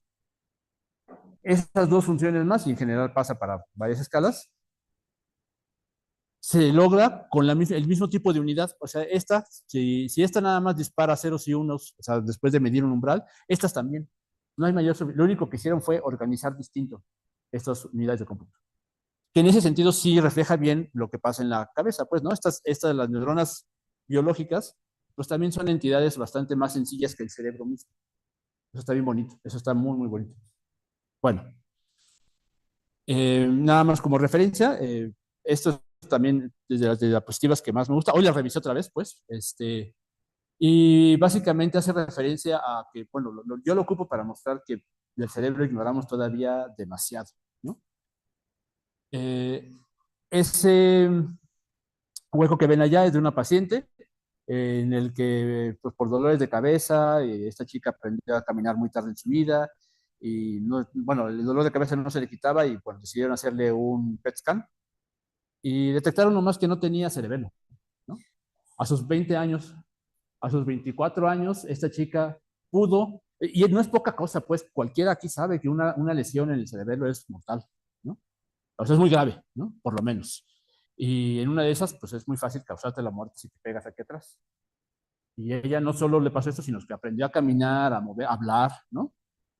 Y eso es mi punto aquí, es el desarrollo del cerebro pudo suplir esa función. Yo nada más lo digo porque hay varias cosas que todavía no sabemos sobre la dinámica y la estructura del cerebro. Bien, vamos a dar paso entonces, ahora sí. El desarrollo, el modelo neuronal lo pongo pues porque es fundamento de estas herramientas que seguro todos ustedes ya conocen. Todos los hemos utilizado, hay un chorro ya de implementaciones muy diversas, muy diferentes. Ese es el trabajo, bueno, sí, es el que tiene más, de eso de fundacional me parece también que es una trampa en la que caigo, pero es el que todo el mundo nos referimos cuando hablamos de estas redes de neuronas. Estas redes lo que hacen es que utilizan varios trucos bien bonitos, pero, o sea, eso de positional encoding, o esta cosa que por ahí debe decir como, bueno, más bien ahorita lo pongo. Ahí no aparece, pero hay algo que se llama embeddings o encajes, pues, dimensionales. Y justo si se fijan, pues son dos partes, ¿no? Un encodificador, un encoder y un decoder, ¿no? Un codificador y un decodificador. Este, Tengo un anuncio aquí del Zoom, no sé si sea grave, pero...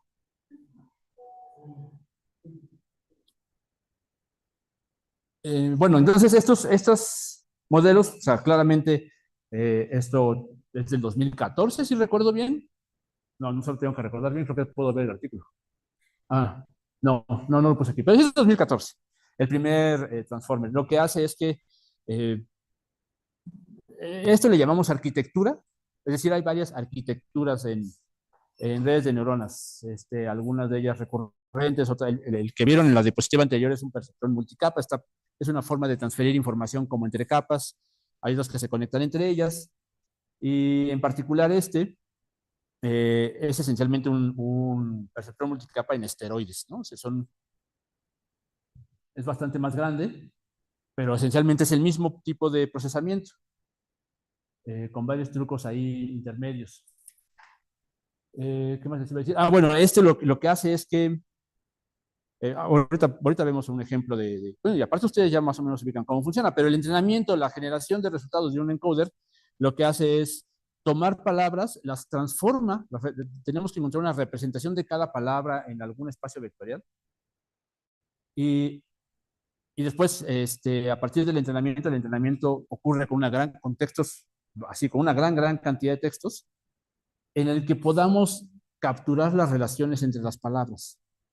O sea, decir, bueno, voy a decir en inglés pues, pero I have an apple, puede entenderse como, bueno, no es que es en inglés es Mac, ¿verdad?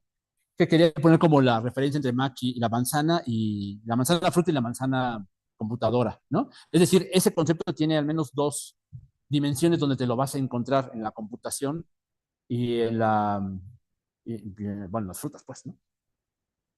Eso es lo que queríamos hacer con los dichosos embeddings. Queremos escribir una palabra en una lista de números que capturen todas las situaciones en las que podemos, ¿no? Estos números van a capturar la relación entre diferentes escenarios donde nos podemos encontrar ese concepto. Por supuesto, esta lista de números es finita y vayan a saber si la posible representación de escenarios sea infinito, pues, pero hay una restricción ahí ya primordial, pues, ¿no? O sea, la lista de números que vamos a escoger, pues debe tener un fin. Bueno, ¿y de dónde va a capturar esas posibles relaciones? Pues de Wikipedia, de este, Stack Overflow, de Reddit, de novelas, bueno, de Google Books, ¿no? Que digitalizó un chorro de libros, de Gutenberg, de cualquier lugar donde haya relaciones, porque nosotros estamos escogiendo esas relaciones cuando hablamos. Nosotros estamos poniendo cómo es que utilizamos París, Nueva York, agua, vaso, ¿no? Cada que construimos una frase con sentido para los demás, ya estamos plasmando una relación importante en esas palabras. Entonces, una vez transformadas en números, lo que le pedimos a estas herramientas es, pues, aprende la relación entre ellas. Aprende a predecir quién sigue a partir de que ya viste esta frase un chorro de veces. Entonces, decir, voy a cerrar la mesa no es una frase que vaya a suceder, porque casi nunca la decimos. Voy a cerrar la puerta así. ¿Vale? Bien, esto es un poco lo que decía en parte del funcionamiento. Es esencialmente esto, o sea, ponemos capas de decodificación y luego de decodificación para transformar la entrada en. Y justo también otro tipo de entrada son los textos en diferentes idiomas. El mismo texto en dos idiomas hace ese truco también, ¿no?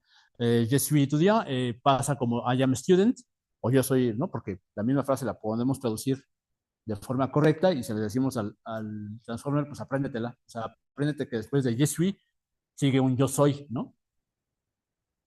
Bueno, o sea, eso se puede ver así. Y aquí está otra parte del funcionamiento que me parece importante que reconozcamos, que es esa Z, o sea, más allá bueno, el proceso de self-attention, eh, lo que busca ver es cómo se relacionan los términos entre ellos, estadísticamente hablando.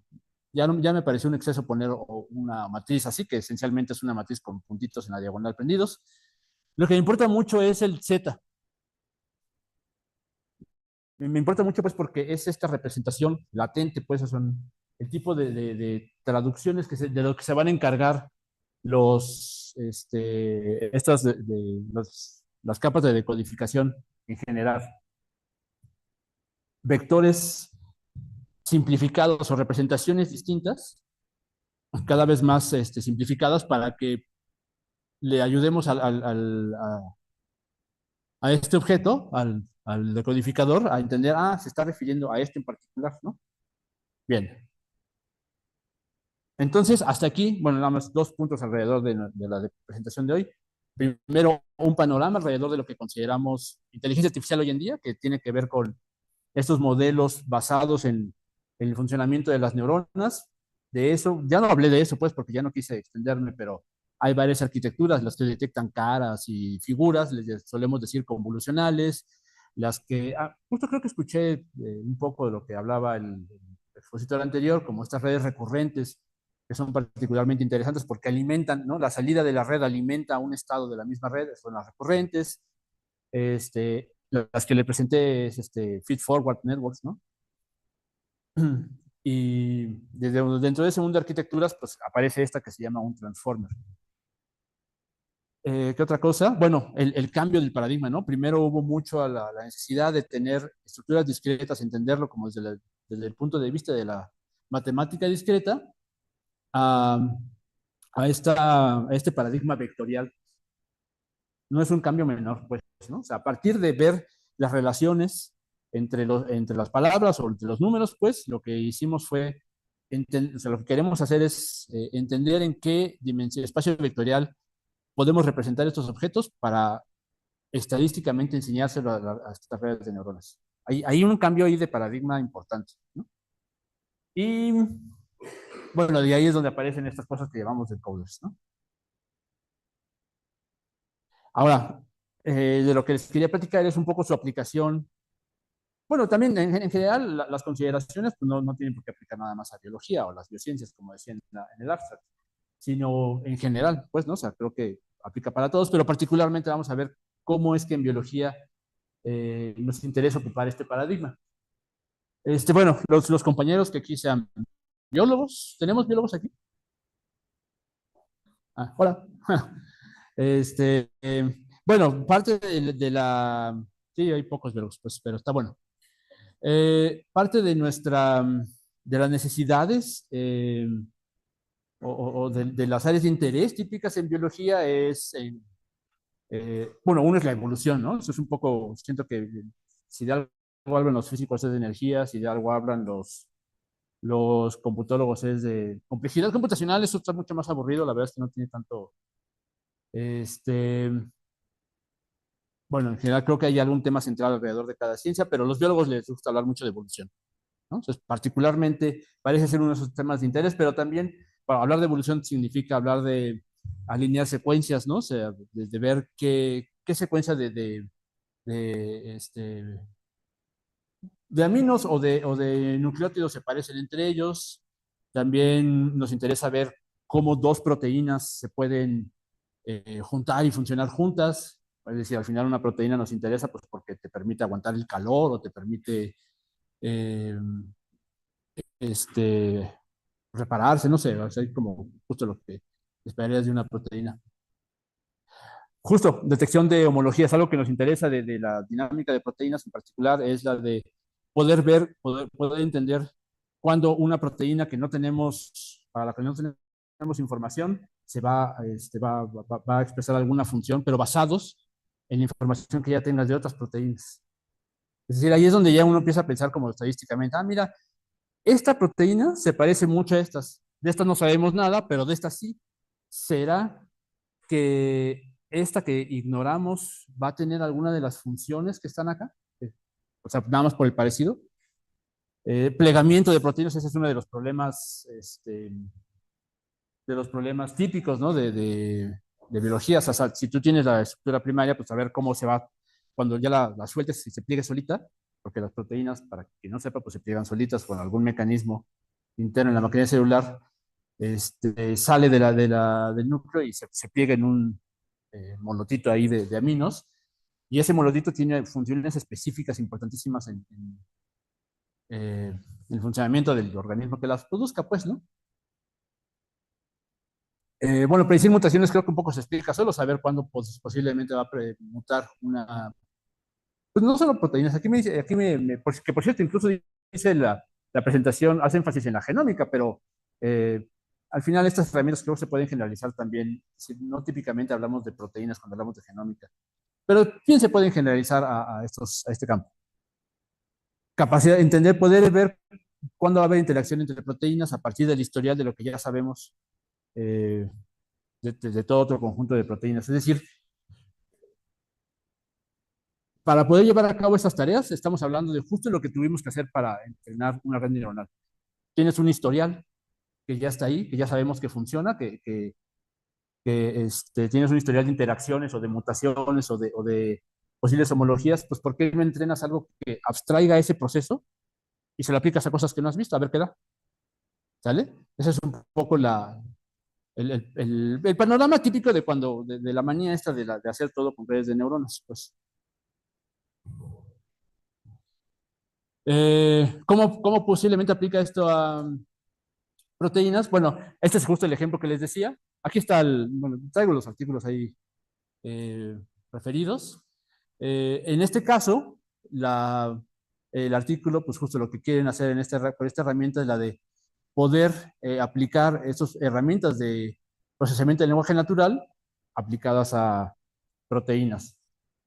Oye, pero no estabas hablando de palabras, no estabas hablando de aminos. Pues sí, pero al final su representación en la computadora son símbolos y una secuencia de ellos y les podemos, ¿no? Ver, encajar en alguna dimensión, podemos generar algún embedding porque tenemos un chorro de proteínas por ahí, ¿no? Pues ¿por qué no hacemos un embedding y lo metemos a la red neuronal a ver qué sale, ¿no? Bueno, se plantea con mucha más formalidad de lo que acabo de decir, pues, pero ese es como el, el- el pipeline, el flujo de trabajo típico.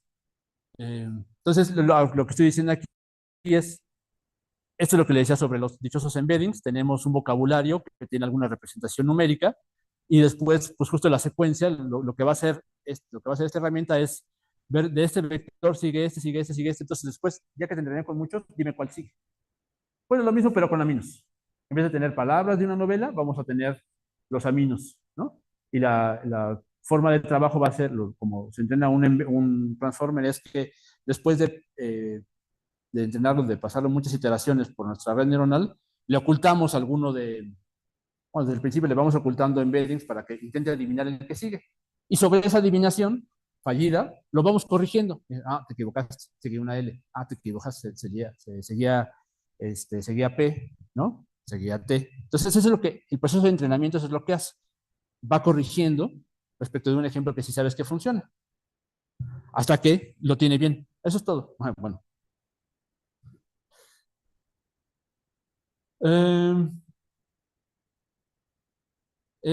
Bueno, eso es esencialmente lo mismo. Nada más que digo, eso es otra parte del ejemplo, en la que precisamente lo que están viendo aquí, de la misma forma en la que funciona con textos, aquí lo que están viendo como más marcado son las posibles relaciones con esas palabras, las más comunes, y las menos comunes tienen una línea más tenue, ¿no? Es decir, después de sick, típicamente no van a encontrar, o sería raro encontrar work o com, ¿no? Pero al menos en esta frase, bueno, al menos en un sustantivo, Tom sí estaba enfermo o he estaba enfermo, pues, ¿no? Creo que la idea es mostrar, de este ejemplo es mostrar que algunas palabras tienen una relación más fuerte con las que seguían típicamente en la frase. Eso es justo a lo que se refieren con autoatención. Este es ese proceso de autoatención en la que se mide la relación estadísticamente hablando entre las palabras. En términos de traducción, aquí podrían tener esta frase en inglés y esta frase en francés, ¿no? Bueno, lo mismo, se hace exactamente lo mismo, pero con... ¿Cómo vamos de tiempo? ¡Wow! Pero con aminos. Bien, esto nada más se los planteaba como me voy a saltar un poco, creo que este ejemplo me lo voy a saltar. Esto nada más se los planteaba como perspectiva en lo que podemos hacer, es decir, no hay ningún impedimento en considerar a las secuencias de aminos como se hace en los textos, como palabras. La verdad es que con el afán de terminar, si quiere muy rápido, nada más les voy a decir que algo que hace ChatGPT es también inferir, hacer cálculo lógico, cálculo proposicional, a partir de un entrenamiento con justo, o sea, lo que tenemos que hacer es codificar nuestro problema en vectores, pues, en este caso, el entrenamiento de este transformer, lo que están viendo ahí es la esquematización y aquí cómo posiblemente lo haríamos. El conjunto de datos para entrenar algo que haga inferencias lógicas se hace, al menos en este trabajo, que por cierto aquí se me olvidó poner la referencia, pero busquen, si tienen interés, busquen Transformers as Soft Reasoners over Language, que me parece maravilloso, pues, ¿no? A ChatGPT, esta diapositiva era como para mostrar que a ChatGPT no le fue tan bien. Ahí está la que es típica, ahí no tuvo problema, pero para este caso falló, porque el primero debe haber sido true. Bueno, esta propuesta de entrenar un transformer de esta forma, o sea, se van a alimentar reglas o hechos como lo hacemos en Prolog, y después las relaciones entre esos hechos y de qué forma los concatenamos, ¿no? Se transforman, después de generar vallas, se transforman a dígitos, digo, a vectores, se hace un embedding, y justo vean, ese es el mismo ejemplo que vieron antes, donde el primero es true y los otros dos no, ¿no? Es decir, este transformer está entrenado directamente para hacer inferencia lógica. Pero esto lo traía a cuento, pues porque otra de las tareas típicas, o que al menos algunos años fue moda en la biología, fue la de encontrar atractores, fenotipos, a partir de reglas lógicas. O sea, ya sabíamos cómo se expresaban algunos genes, y bueno, claramente bajo algunas condiciones. Y creo que aquí se puede aplicar perfectamente un transformer para poder entender el fenotipo final, ¿no? De esto justo busquen muchísimo, hay Boolean Random Networks o Random Boolean Networks. Así busquen, si tienen interés en esto. Hace algunos años el chiste era tener los perfiles de expresión de algunos genes y después de algunas iteraciones se estabilizaban, bueno, lo que esperábamos es que se estabilizaran para tener alguna secuencia de ceros y unos, pues, ¿no? Ese sería el fenotipo final, un poco lo que están viendo ahí.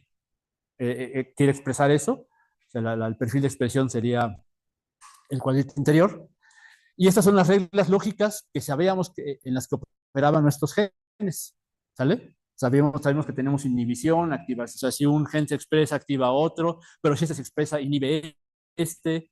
Entonces, me parece que ahí es otra perspectiva de uso de un transformer, que literal creo que podrían simplemente adaptar este, ¿no? O sea, hacer transfer learning entre este y esta tarea. Y ahora lo que me interesa más es, eh, en vez de ver todo como aplicar, o sea, querer ver y aplicar una red neuronal a todos sin mayor consideración, lo que me parece importante es pues entender que las herramientas técnicas van a tener tienen alguna consideración y límite. Y en este caso, bueno, lo que les quiero mostrar es dónde posiblemente fallan, ¿no? Seguramente ya han escuchado que los transformers pueden alucinar. Esto de alucinar significa esencialmente que el transformer va a dar una respuesta para la cual no fue entrenado, pues puede darte una referencia inexistente. A mí me pasó con canciones de Spotify, le pedí que me diera canciones que se parecieran a una canción que me gusta de Sonido Gallo Negro y me dio referencias que no existían, ¿no? Como que justo el chiste, el funcionamiento de Transformer lo que hace es que toma una semilla y tiene alguna forma de iteración a partir de estos embeddings, en el que si la semilla es muy laxa o demasiado genérica, pues su funcionamiento es concatenar cosas. Y esencialmente ahí lo que sucede es que pues sigue su procedimiento y me armó una lista de canciones y de autores que no existían, ¿no? No esencialmente es un problema, pero bueno, hay que saber qué sucede. Esto lo digo porque no he visto, o sea, las referencias alrededor de corregir o entender cómo funcionan las alucinaciones se basan en decir, es que te faltan datos de entrenamiento. Y no estoy tan seguro que sea así. Aquí lo que están viendo, ese concepto de alucinación, lo vi por primera vez en una red de Hopfield, que es un sistema dinámico que transita entre estados. Lo que queremos con la red de Hopfield es que queremos que recuerde cosas. Entonces le damos una serie de unos y ceros y bajo algún funcionamiento lo que queremos que la red recuerde es ese conjunto de unos y ceros. Es este punto rojo y esta red tiene dos atractores que son ese punto rojo y este otro punto rojo. Bueno, de punto fijo, pues, ¿no? No, hay tipos de atractores. Entonces, el funcionamiento de la red lo que hace es que recibe un input y va transitando hasta que se estabiliza. Bueno, cuando queremos que la red recuerde más cosas de las que físicamente puede recordar, aparecen estos fenómenos de atractores espurios.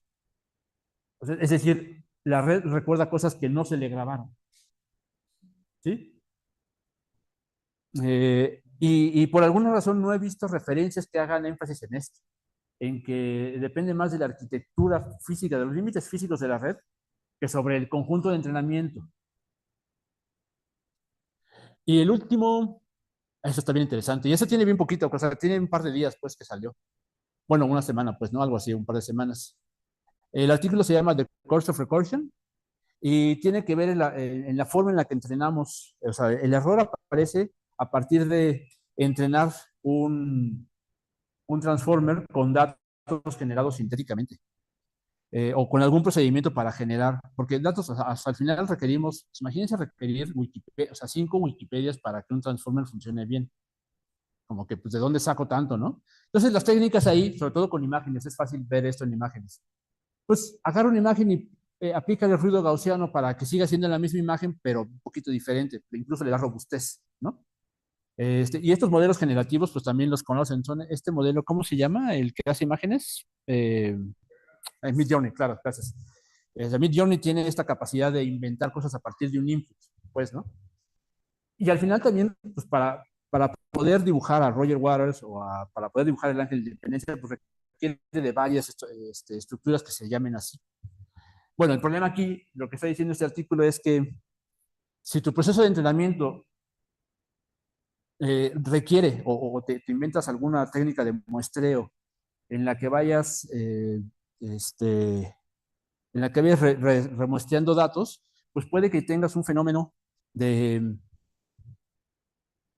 es que de generación me suena muy, de contaminación, el término se me fue, degradación, ¿no? De tu conjunto de datos. Aquí lo que están viendo, a pesar de que existe un teorema por ahí, venía pensando en eso hace rato. A pesar de que existe un teorema por ahí que dice que las redes de neuronas son aproximadores universales, es decir, que esencialmente puedes modelar cualquier función con un perceptrón, pues es un teorema muy bonito que no funciona, ¿no? O sea, o sea, es un bonito capítulo de un libro para decir, ah, sí, hay un teorema que dice eso, pero en la práctica no pasa. Eso me parece fuerte, pues, ¿no? Porque esta facultad se la pasa haciendo y demostrando teoremas, bueno, no esta facultad, pero es decir, la tarea justo de las matemáticas, de la computación, radica mucho en la fuerza de un teorema. Este teorema de aproximación universal de un perceptor multicapa, lo que dice es que puedes aproximar tanto como quieras una red, pero en la práctica lo que empieza a pasar, lo que refieren los autores es que, bueno, o sea, hay veces en las que justo como estás muestreando, después ya no te alcanza para poder recuperar la forma original de la función que querías y se empieza a degradar esa forma. Aquí lo que están viendo es este proceso, este sistema, aquí están viendo un sistema dinámico, pues, en el que la generación de este dataset, lo que están haciendo aquí es utilizar una mezcla gaussiana y como pueden ver, como el proceso de mezclas gaussianas lo que hace es que quiere encontrar los parámetros de una distribución de Gauss en su nube de puntos, pues está funcionando bien, ¿no? O sea, lo que estamos viendo aquí es que estamos encontrando media y desviación estándar de sus conjuntos de puntos, pues correctamente, o sea, eso es lo que esperas del procedimiento, hasta que se empieza a degradar, o sea, justo como estás reduciendo, ¿no? Y encontrando la media, fíjense que aquí lo que están viendo ahí es claramente un error, ¿no? Ah, aquí. Ahí está en el punto morado y el amarillo en el mismo punto, porque son la media justo del anterior, bueno, no sé si es el anterior, porque aquí son varias generaciones, pero pues como que se ve que sería la media de estos dos. ¿Sale? Bien, creo que es... Ah, bueno, esto es justo cómo se ve eso, ¿no? O sea, aquí si se fijan, lo que queremos de un autoencoder, que es esos modelos generativos, es que a partir de los datos se genere la misma entrada de forma reducida. Y pues a lo que llegan es, describen el procedimiento, lo que van haciendo es un muestreo Monte Carlo en el que van garantizando que se muestra bien y sin embargo llegan a pueden llegar a esta generación de datos, ¿no? Perdón, sí, ya. Nada más como conclusión, no voy a negar la importancia o sea, a partir de la cantidad de tecnología y datos que tenemos es muy promisorio, creo que hay que adentrarse y conocer, implementarlos, creo que eventualmente será más popular. Este, pero dentro de los problemas que puedo mencionarles es, pues justo, reconocer que la gran cantidad de datos que requerimos es un problema. La huella ecológica de estos modelos también no es poca cosa, no hice énfasis en eso, pero eso es importante. Y bueno, estos problemas que aparecen a partir de degradación del muestreo de los datos es fundamental. Y bueno, creo que nada más sí quiero hacer punto en esto. Eh, el problema que estamos viendo en Israel y en Palestina, creo que hay que aprovechar foros como este para no dejarlo pasar, particularmente en una universidad pública. Creo que es importante hacer énfasis en que es inadmisible poder existir así, ¿no? O sea, no podemos estar aquí platicando de esto mientras hay papás que se están acostumbrando a que probablemente hoy pierdan a sus hijos. Entonces, bueno, entonces nada más ahí lo dejo, creo que es importante hacer, donde ustedes tengan oportunidad, creo que es importante sacar el tema y decirlo, y es donde lo dejo. ¿Cómo? Sí, un poco, ¿no? O sea, creo que hay filosofías políticas que debemos ser muy enfáticos en combatir, ¿no? Bueno, y es todo lo que traía para ustedes el día de hoy. Muchas gracias.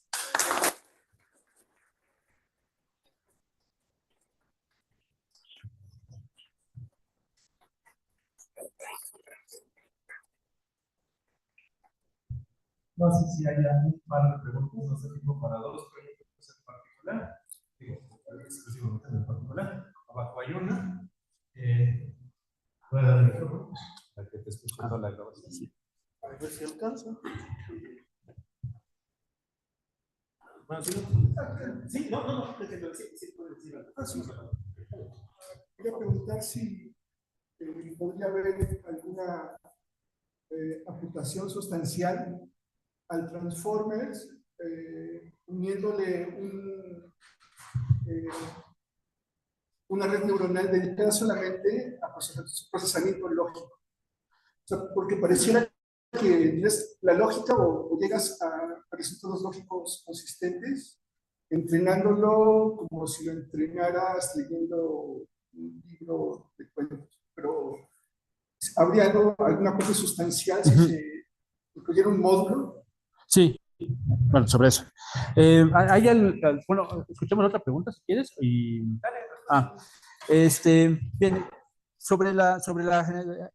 hay mucho que, yo creo que tenemos todavía mucho que aprender sobre crear los transformers, pero porque hace poquito veía una referencia sobre que es más robusto tener transformers de uso general, o sea, muy robustos, que hagan particularmente eso, ¿no?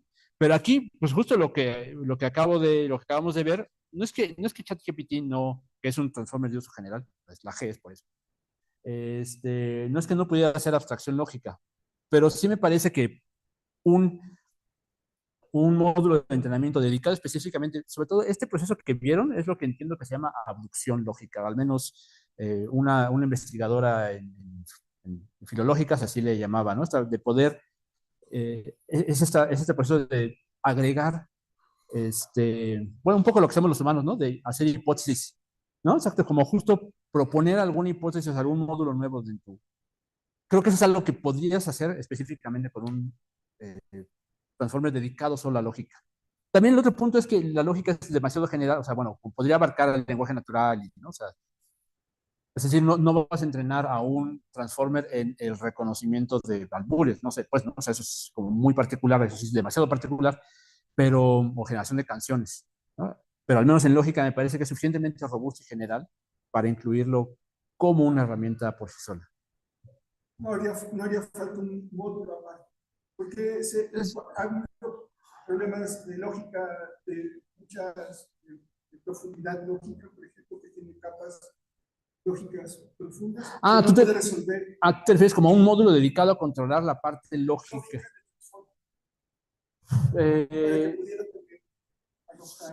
Pues, o sea, sí, o sea, es que yo me refería un poco a tener un transformer dedicado a eso que tal vez pueda controlar, o sea, como tú puedes pensar en él como un módulo externo, pero, o sea, yo sí veo la utilidad de tener un transformer súper robusto dedicado a la lógica nada más. Y ese puede yo seguramente controlar, o sea, tener como aceptar la identidad de otros transformers. ¿Sí me explico? Que más bien lo estaba pensando un poco al revés, pues, ¿no? Sí. Sí. No, yo soy de filosofía. Primero, sí que es muy interesante esas prácticas. Vimos el otro, ¿no? De las matemáticas y ustedes están de la filosofía. Mi duda es que sobre la ética, sobre el uso de esos comportamientos. Porque hemos visto que sí es una maravilla de la lógica, es una gran herramienta para muchas cosas, pero también hay problemas éticos que están emergiendo. Me viene a la idea del uso de la guerra, ¿no? El uso de drones, ¿no? Que automáticamente el transformador puede decidir qué punto es el estratégico, puede matar gente, ya hay gente muriendo con inteligencia artificial. Ya también en otro caso, en el IPN, de este chico que ya está en la cárcel, que alimentó una inteligencia artificial con pornografías de sus compañeras. Sí, ya está procesado. Es un problema en las escuelas, ¿no? Que no se toma muy en cuenta el nivel ético, ¿no? Yo creo que se habla un poco más, sobre todo porque se habla de la filosofía, ¿no? Y la ética es parte importante. esencial del pensamiento filosófico, ¿no? De cómo esta herramienta matemática ya nos está cambiando, ¿no? Y cómo ya está transformando. Y no sé, hablar, por ejemplo, que hables sobre los temas del mal, por ejemplo, también escuché eso de que un transformador descubrió no sé cuántas armas químicas en menos de un minuto, algo así, y descubrieron armas químicas, y hay pornografía generativa, y hay un montón de problemas, ¿no? de puntos, sí. Muchas gracias. Sí, no, ese es todo un tema. Sí, en realidad me quería concentrar en la parte técnica porque, digo, sin dominarla, creo que es importante divulgarla. O sea, la populación puede ser importante, pues para para que el conocimiento esté al alcance de todos. Eso es importante. Pero sí tienes toda la razón. Una de estas perspectivas también muy conocida es la de el sesgo en los conjuntos de entrenamiento, ¿no? Si tú le pides, sí, claro, o sea, en los textos está plasmado nuestros sesgos y juegos de papeles de rol específicos para cada género, y la red los incorpora, ¿no? Este, entonces, ahí una parte importante es esa. La otra es, como dices, el descubrimiento de esta tecnología puede ser utilizada o es utilizada o sea, para avanzar más rápidamente en un campo que nos estaba costando trabajo, ¿no? Pero sin, o sea, el problema de esto es la incapacidad o la poca formación eh, ética. Es decir, muchos investigadores, la verdad es que alguna amiga me lo dijo, está curioso que para muchos investigadores tener ética de trabajo es llegar a, no copiar, ¿no? Llegar a tiempo a tu trabajo. Cuando hay mucha más perspectiva ética. Eso creo que es importante. Muchas gracias por traerlo a cuento, porque eh, tener una herramienta que no lastime a los demás debería ser fundamental, ¿no? O sea, generar herramientas y como estudiantes de la facultad, al menos lo he comentado en mis clases, pues nos toca ser conscientes de eso, ¿no? O sea, nos toca ser conscientes de que las herramientas que aprendemos aquí son de difícil acceso. Eso es bien importante. No mucha gente va a poder. Hay tutoriales, no lo voy a negar, pero entender los detalles es algo que ocurre aquí en ingeniería, ¿no? O en otras facultades, pues, pero en general es un porcentaje poquito bajo de la población el que lo logra, pues, medianamente entender. Y aplicarlos sin ningún tipo de costo, o sea, sin ningún tipo de restricción, es eh, pues muy riesgoso en general, ¿no? O sea, afecta a muchísimas personas. Entonces, sí, muchas veces creo que es fundamental, o sea, más bien tener todo un, ¿no? Aquí que está Enrique, podemos decir. Como tener todo un panorama, una clase, un seminario dedicado a ética, al uso ético de las herramientas en ciencia, pues, ¿no? Creo que sí, se abandona muchísimo. Así como no vemos historia, justo tampoco vemos como esta perspectiva social.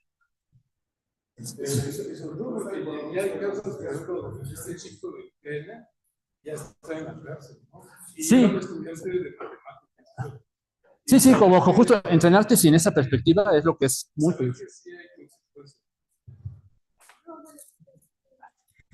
Perdón. Solo quería hacer un comentario con respecto a lo que están diciendo. Pues justo el hecho de que se conciba la tecnología, aunque tú tengas o sea, una perspectiva única y que sea un solo objetivo, hay gente que la va a usar para otros fines, ¿no? Y esos fines tú no los puedes controlar. Ahí creo que la parte importante es la regulación, o sea, no asumir que, ¿no? Simplemente la universidad se paga sola y que estos papers simplemente funcionan, o sea, como que hubo dinero dedicado y tiempo de gente para investigar estos métodos. Entonces, hay una corresponsabilidad. Si estás usando y generando cosas aquí, tienes una corresponsabilidad para la gente que te Sí, paga. pero, o sea, también no se puede evitar que, por ejemplo, tu producto o sea, por ejemplo, de licencia GNU y alguien más lo use para otro propósito y ese propósito, pues al final de cuentas, sí tienes una responsabilidad, pero ya el extra que se está generando, ¿cómo se controla? Sí, ese panorama sí, la verdad es que es amplio, pues, ¿no? No puedo asumir que tenga más reflexión que esto. O sea, mi punto es ahí, o sea, lo único que he llegado como a entender es la necesidad de tener marcos regulatorios, es decir, porque no, como un poco lo implicas, no podemos evitar, ¿no? Hay una pregunta ahí, hay algún tipo de herramientas, se van a abordar, ¿no? El uso de transgénicos, por ejemplo, es una de esas cosas que es muy cuestionable, ¿no? O sea, se van a liberar transgénicos, pues porque a alguien se le ocurrió meter genes de otras cosas que funcionaban bien. Creo que el problema no está ahí, sino entender, o sea, quién es dueño de esa tecnología y cómo la puede utilizar y cómo podemos como regularlo. Un poco, la verdad es que es lo que creo que un poco he pensado, ¿no? Bueno, le damos bueno, las gracias a Sergio por esta plática. Sergio, sí.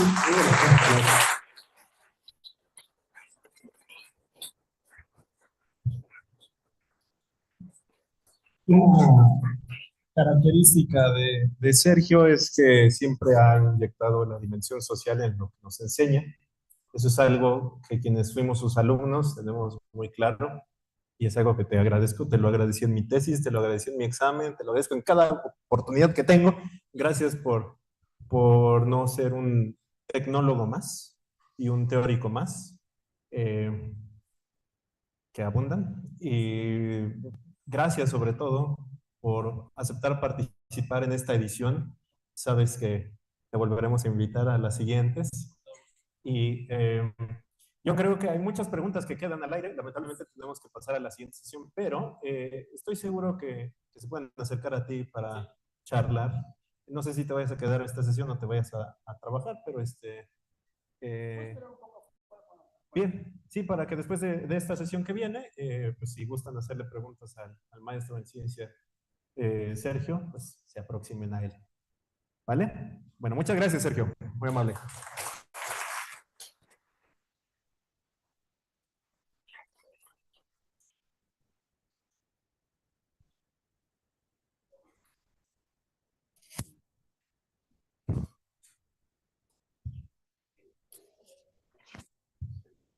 Okay. So this is another English speaking session. I will be in charge of Stephen Tenholder. I would like to welcome Stephen to this first symposium on the philosophy of computing. And here's his presentation today, Leapfrogging Traditional Science with Emerging Computational Paradigms. The trajectory of scientific progress has traditionally been incremental, often hinging on serendipitous discoveries or iterative enhancements to pre-existing knowledge. This paradigm has been disrupted by the advent of advanced computing and more specifically, artificial intelligence. In this talk, I will explore the leapfrogging effect of computational advancements in various scientific domains, with a concentrated focus on human longevity research. By drawing parallels with AI-accelerated breakthroughs, such as AlphaGo's influence in chemistry and protein structure prediction, I will argue that a similar transformative impact is on the horizon for longevity science. Stephen is a co-founder of Acorn Biolabs, a bioengineering startup accelerated by Y Combinator, Johnson & Johnson's JLabs, and received over 3.3 million in venture investments. Acorn non-invasively collects, transports, and cryopreserves young cells directly from consumers to help superpower future longevity therapeutics like 3D bioprinting. During his time at the University of Waterloo, Stephen used CRISPR to design an antiviral immunity system for Arabidopsis plants as a co-lead of the Waterloo IGM team. This talk is one of the most important notes that we'll be delivering in this symposium, as Stephen will address one of the fringe topics of the symposium as a whole, which is how can computation and all of its paradigms help shape the future of mankind and extend our lifespan. So Stephen, without further ado, please try and speak maybe so that we can test our audio. Oh, wait, give us a second. That's good. Connecting you now. Yeah, there you go. Great. Nice to meet everybody. Thanks for that kind introduction. Yo puedo hablar español, pero no puedo hablar bien. My mom is from Mexico, mi mamá es de México, pero yo no puedo hablar bien para una presentación. Anyway, so I'm happy to talk to you guys. I'll start screen now and get going. It's a pleasure to have been invited to this. I'm going to keep mine shorter, and 30, 40 minutes is the slotted speaking time, but I'd like to actually have more time for engagement. I try to gear my talk to the audience, so I'd really like to hear a lot of questions and engagement at the end, so take notes and ask whatever questions you're kind of interested in. So I can kind of get started here. Does it look okay? It's the whole screen? Just a thumbs up from the audience. Looks good? Yeah? Thumbs up? Looks good, yeah. Okay, so as I was kindly introduced, I'm going to be talking about leapfrogging science. So this concept of leapfrogging isn't new. Leapfrogging is the idea that a technology will allow a given field or society to advance faster and further than they would otherwise. The colloquial example is from India. India was obviously a developing country for a long time. And when cell phones became prominent, instead of creating landlines, they skipped that step. They so-called leapfrog beyond that, and they skipped right to cell phone towers and mobile phones, which allowed farmers in rural India to connect to markets and boost overall productivity and efficiency for the entire country. So that's the concept of leapfrogging.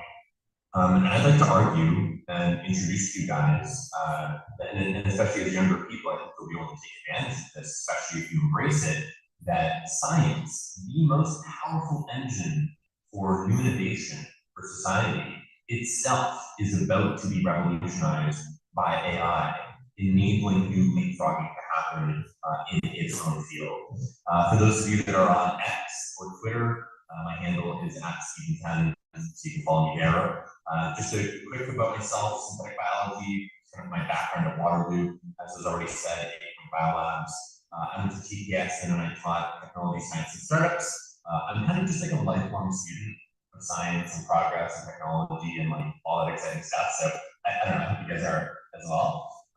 And now I'm working on AI for bioengineering. And I emphasize the word working on because I'm doing just a lot of learning and building and iterating and talking to customers who have a hard parts of what it takes to make something like this happen. My North Star is human longevity. The company that I started at Acorn Biolabs, the whole point is, at least it was for me, to store young material so that when we are old, we can use that young material that is cryopreserved, that is frozen, for our own older selves to potentially help us live longer. I think it is a great purpose to strive toward, to make people live longer. So that's kind of what I have geared myself toward in all of the work that I do. All right, let's take a step back and look at the history of science. So when people often think about how the big breakthroughs happen, these are some of the ways on the left side here, right? So, by the way, don't try to study the image too hard. It's obviously AI generated. It looks cool, but the details are kind of a little iffy. Eureka moments, right? The literal eureka moment where there's a scientist sitting there just thinking that, boom, serendipitously, because of this and that, unexpectedly, they stumble on something, they make a realization, and that leads to a groundbreaking discovery. Alexander Fleming is one of the famous examples here. You can also look back at our communities, but Alexander Fleming was working on mold contamination, and through that he discovered antibiotics, which is obviously one of the greatest discoveries that has alleviated the most suffering in the world, and it was serendipitous. Then there's another model, which is genius people, right, who synthesize information. They use existing knowledge in a brand new way.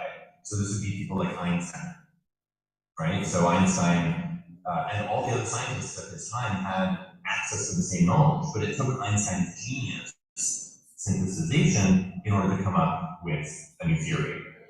Then there's cross-disciplinary breakthroughs, right? So we often think about sort of scientists from many different fields getting together and realizing that at the intersection of their disciplines, there's the opportunity for discoveries. A big one here would be, a good example is bioinformatics. So combining biology and computer science, which is obviously what I'm doing now as well. And then just novel scientific tools. This one might not seem so memorable, but just advancements in technology that lead to new scientific tools. The telescope, the microscope, those new tools led to scientists being able to investigate new frontiers like space and biology. But even though this is the sort of classic Hollywood perception of science and how science breakthroughs happen and how science progress happens, the majority of scientists, the majority of day-to-day scientists do laborious, incremental, in the dark kind of work. This image is kind of perfect, right? Like, there are thousands and thousands and thousands of very smart people who have educated themselves incredibly well, who spend a lot of time on tedious incremental work. A good example here is DNA synthesis. We've been able to synthesize DNA and read DNA for a long time. But what do we synthesize? I'll get back to this later. There's also boilerplate overhead tasks that really encumber science. So routine experiments or routine lab maintenance, data analysis, and learning the tools to do data analysis, literature reviews, grant writing, all of this stuff that nobody really wants to do, but that scientists have to do anyway. So I asked ChatGPT, our favorite AI, to give a rough estimate of how much boilerplate tasks spread across the scientific spectrum, and it said something like 60%. I've tested GPT on its abilities to predict, percentages like this, and it's been pretty good. So I'd say that's probably a good rough estimate, and that represents a lot of efficiency gains that are possible through AI in the coming decade. Then there's this concept of the imprecise compass. So all of this effort, and all of this direction, and all of this work from all of these scientists is often misguided. And not by their own faults. They can't help it because they are traversing the unknown. They are sort of with a flashlight in the dark, trying to get through a labyrinth. That's the analogy that Sam Altman from OpenAI used. And the compass is set imprecisely. They know in general they have to move in this direction, but north and northwest is more precise. What about northwest? What about exactly 365.677? If your efforts could be directed better, you're going to make more progress. So this idea of scientist effort hours kind of misdirected, or because we are moving through the dark. So these are the sort of drawbacks of current science. Another thing to get excited about in general is that I think basically everybody agrees we are at the tip of the iceberg in terms of what we've discovered in science and how much new science is out there that could benefit humanity, how much more technology is possible to engineer from that science to benefit humanity. It's worth getting excited about for sure, but current science progress moves slowly. So, like I mentioned, AI will help. So now we're getting to sort of how the computational paradigm specifically will help with science generally. And in order, so I'm aiming toward human longevity, but human longevity relies on science, on basic science. So how do we help basic science happen? Here are some of those ways, right? AI will help with day-to-day. Like I mentioned before, automating routine tasks, big data analysis. A lot of you may use advanced data analytics or data analysis from ChatGPT. It's awesome. I encourage you all to try it. Just take a huge, CSV file or PDF file and ask it to parse it for you, and it does it surprisingly well already. Things like predictive equipment maintenance, etc. These day-to-day tasks will improve the amount of time scientists spend on experiments and less on overhead and boilerplate. But the more exciting stuff is experimental strategy. AI helping with the science itself.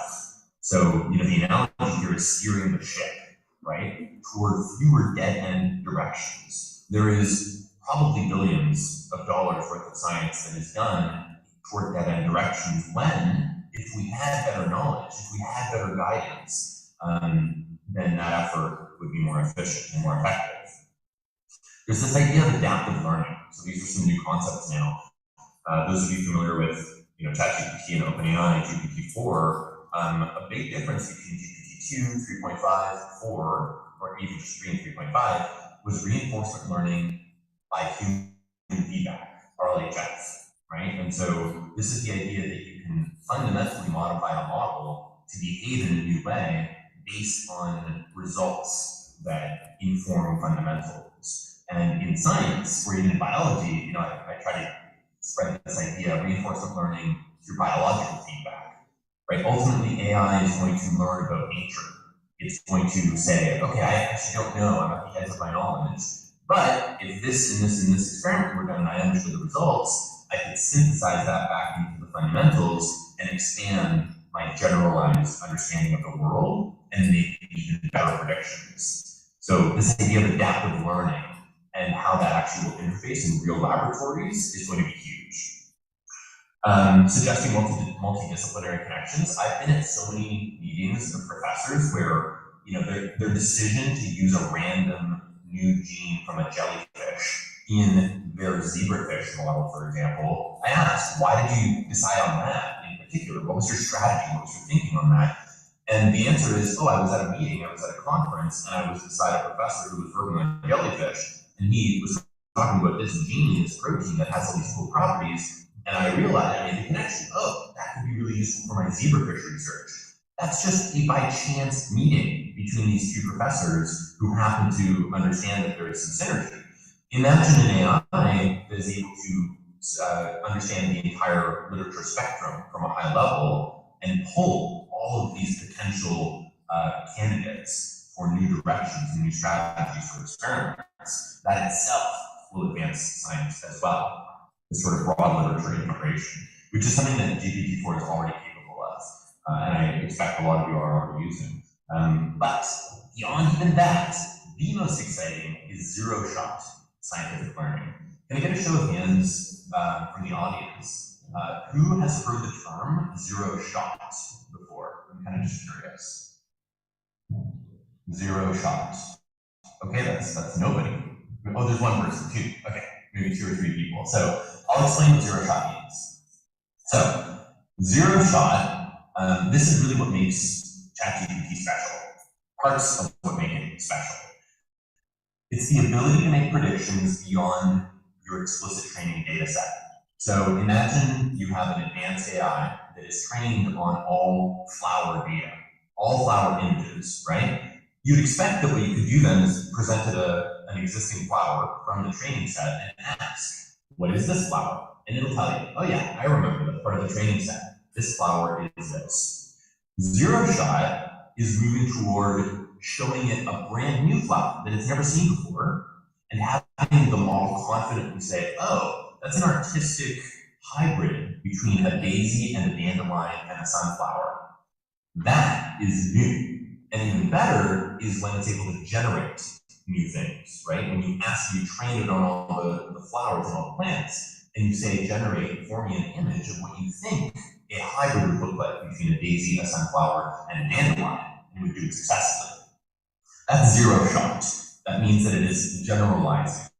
It is developing a generalized understanding of the world, of the patterns underlying the training, which then allow the model to expand beyond that and generate brand new possibilities. So, this is very exciting, and GPT-4 4.5 or GPT-4 Turbo is becoming increasingly capable of this. And in the years ahead, a year from now, 2 years from now, this will advance even further.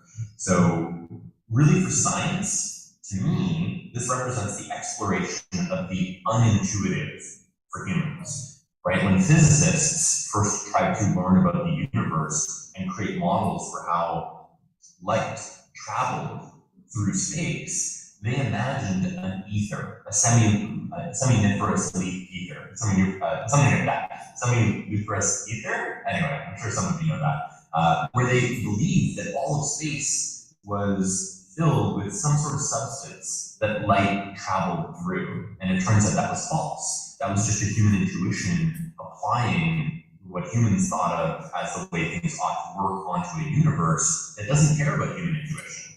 And it may be that AI will help us come up with unintuitive solutions to problems. Quantum mechanics is another one.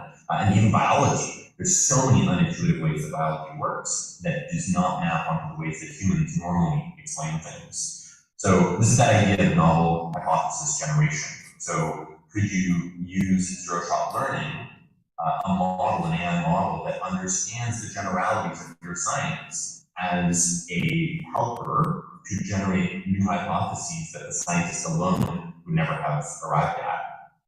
Again, and this idea of cross-disciplinary synthesis, an AI that also has access to a general repository of at least the high level of a lot of the other sciences that are relevant, and then interjecting those into its proposals.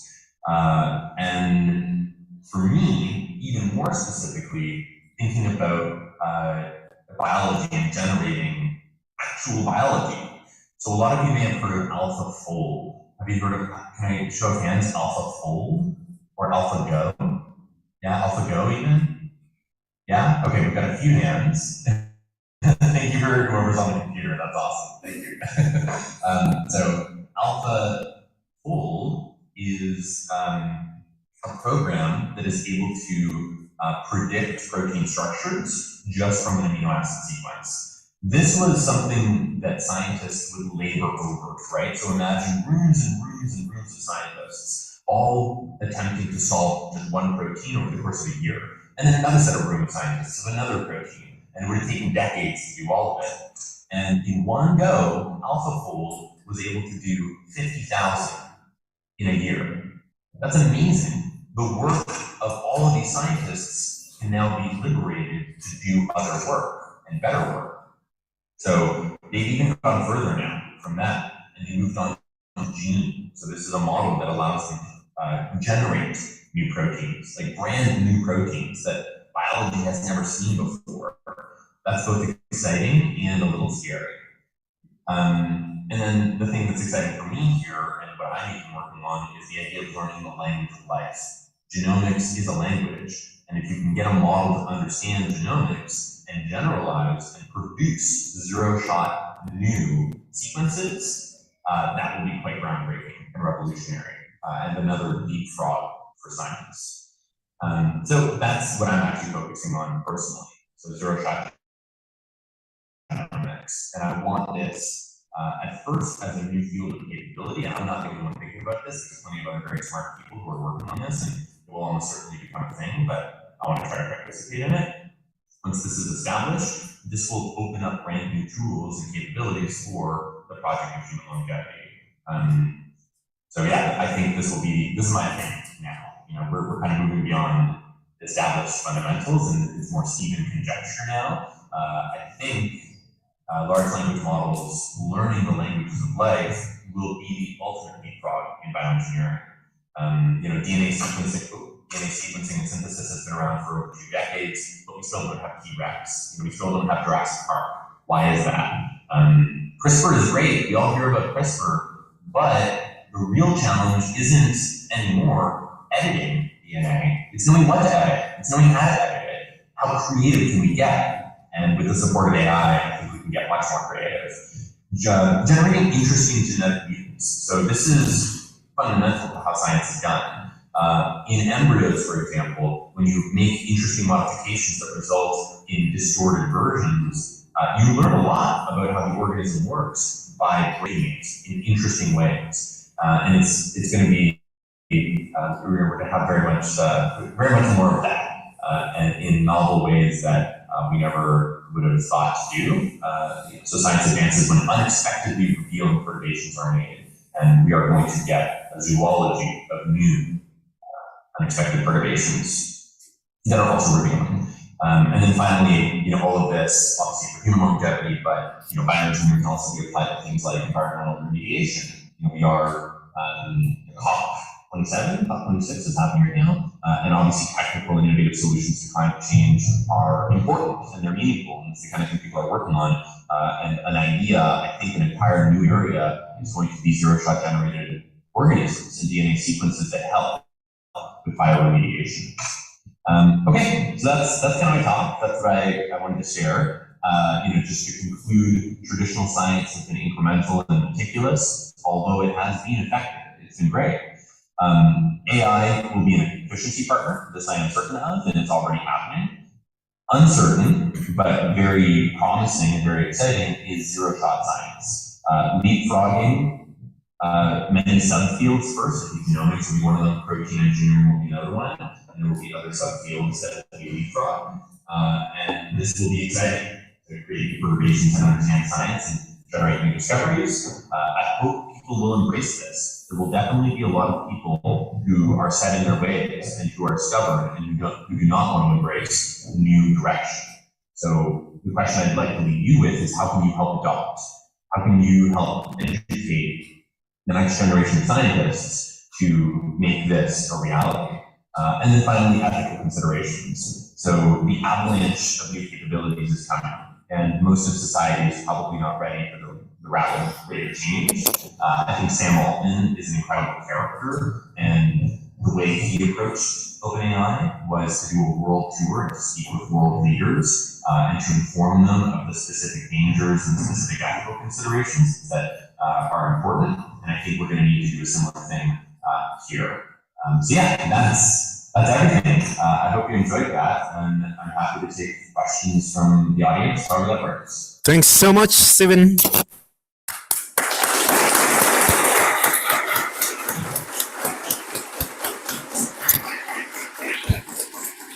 Right. So, can you hear me clearly, or is it?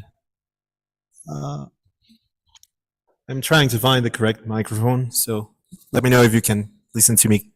Okay, I don't know which one it is, so I'm just gonna take the two of them. So I think we have some questions from the audience. Like, okay, we have two. So give me just a second.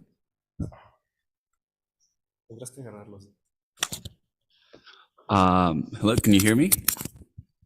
Hello. Yeah, hi, Stephen. That's me in the screen. I just wanted to ask you, because it seems that, you mentioned sort of steering the ship, and then you went on to talk about zero-shot investigation, research, whatever you want to call it, hypotheses. But I just wanted to know aren't those two sort of objectives in contradiction? I mean, it seems to me that AI would, take everything that's known and sort of average it out as it would be, but then zero-shot and, other more unintuitive approaches would require, the opposite, like literally asking, like, let's do the other thing that has never been tried or proven. So I just wanted to know your thoughts on that. Totally, yeah. So the way I think about this is from the lens of a bioengineer, and one who has seen a lot of bioengineering scientists spend a lot of time with these incredibly powerful tools that theoretically are capable of 100 times more efficiency and efficacy, but continue to bash their heads against the wall, not knowing what most innovative ways to make those edits or make those perturbations. And so to me, it's sort of, with AI as a partner, enabling zero-shot edits that are potentially 10x more interesting, then that compass will not, like, the ship of the compass is now steered toward, okay, more interesting, more new discoveries as a ratio of the amount of scientist hours. Sorry, that was a little convoluted, but really it's just that because it will enable more efficient discoveries, then scientists will get more traction for how many hours they're spending. And to me, I think that is sort of the compass being set more appropriately. So that's one way. The second way, very quickly, is the idea that you can have a landscape of the literature understood by your laboratory's AI. It's constantly getting new information, and it is helping the laboratory. You test your hypotheses. As a laboratory, you ask it, and you say, look, we're going to go in this direction. You consult. And it says, good, but you're missing this, you might be missing that, blah, blah, blah. And it helps nudge the strategy of the laboratory into an ever more efficient and effective direction.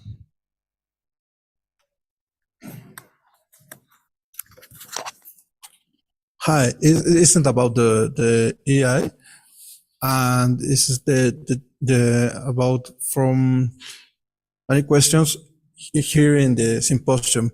What is your perspective about the ethic on the sciences research? The ethics, yeah. And excuse me, it's the Stephen Conversations. It's a really good podcast. I hope you return. Thank you. I'll do more. I appreciate that.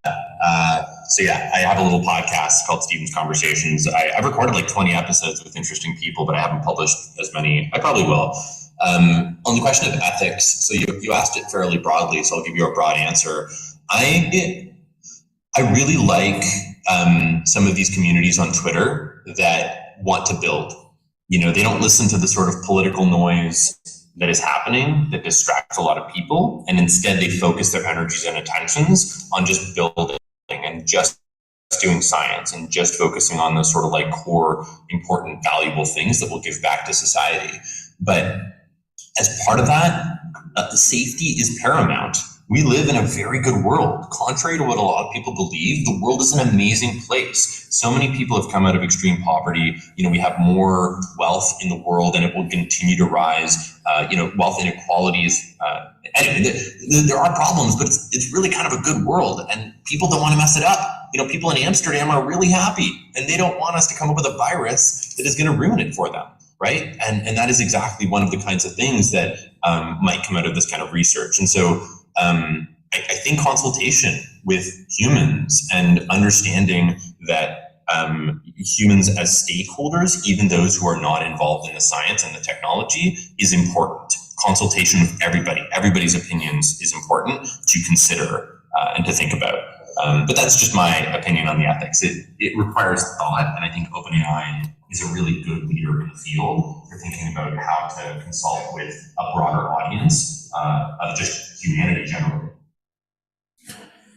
Great, thanks so much, Steven. Any other question or commentary coming from the audience?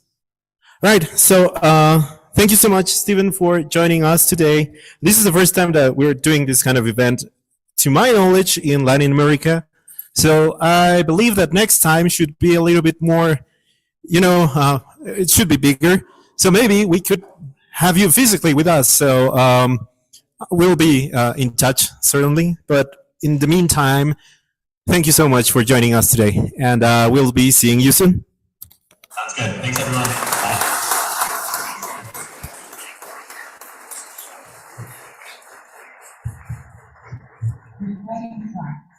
Muy bien, con eso terminamos la primera mitad de estas sesiones. Después, acuérdense que hay café y galletas.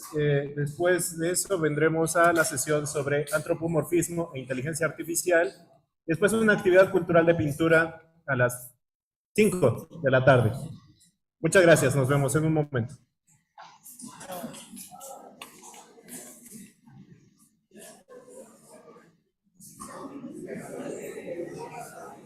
¿Regresamos a las 5? A las... Dije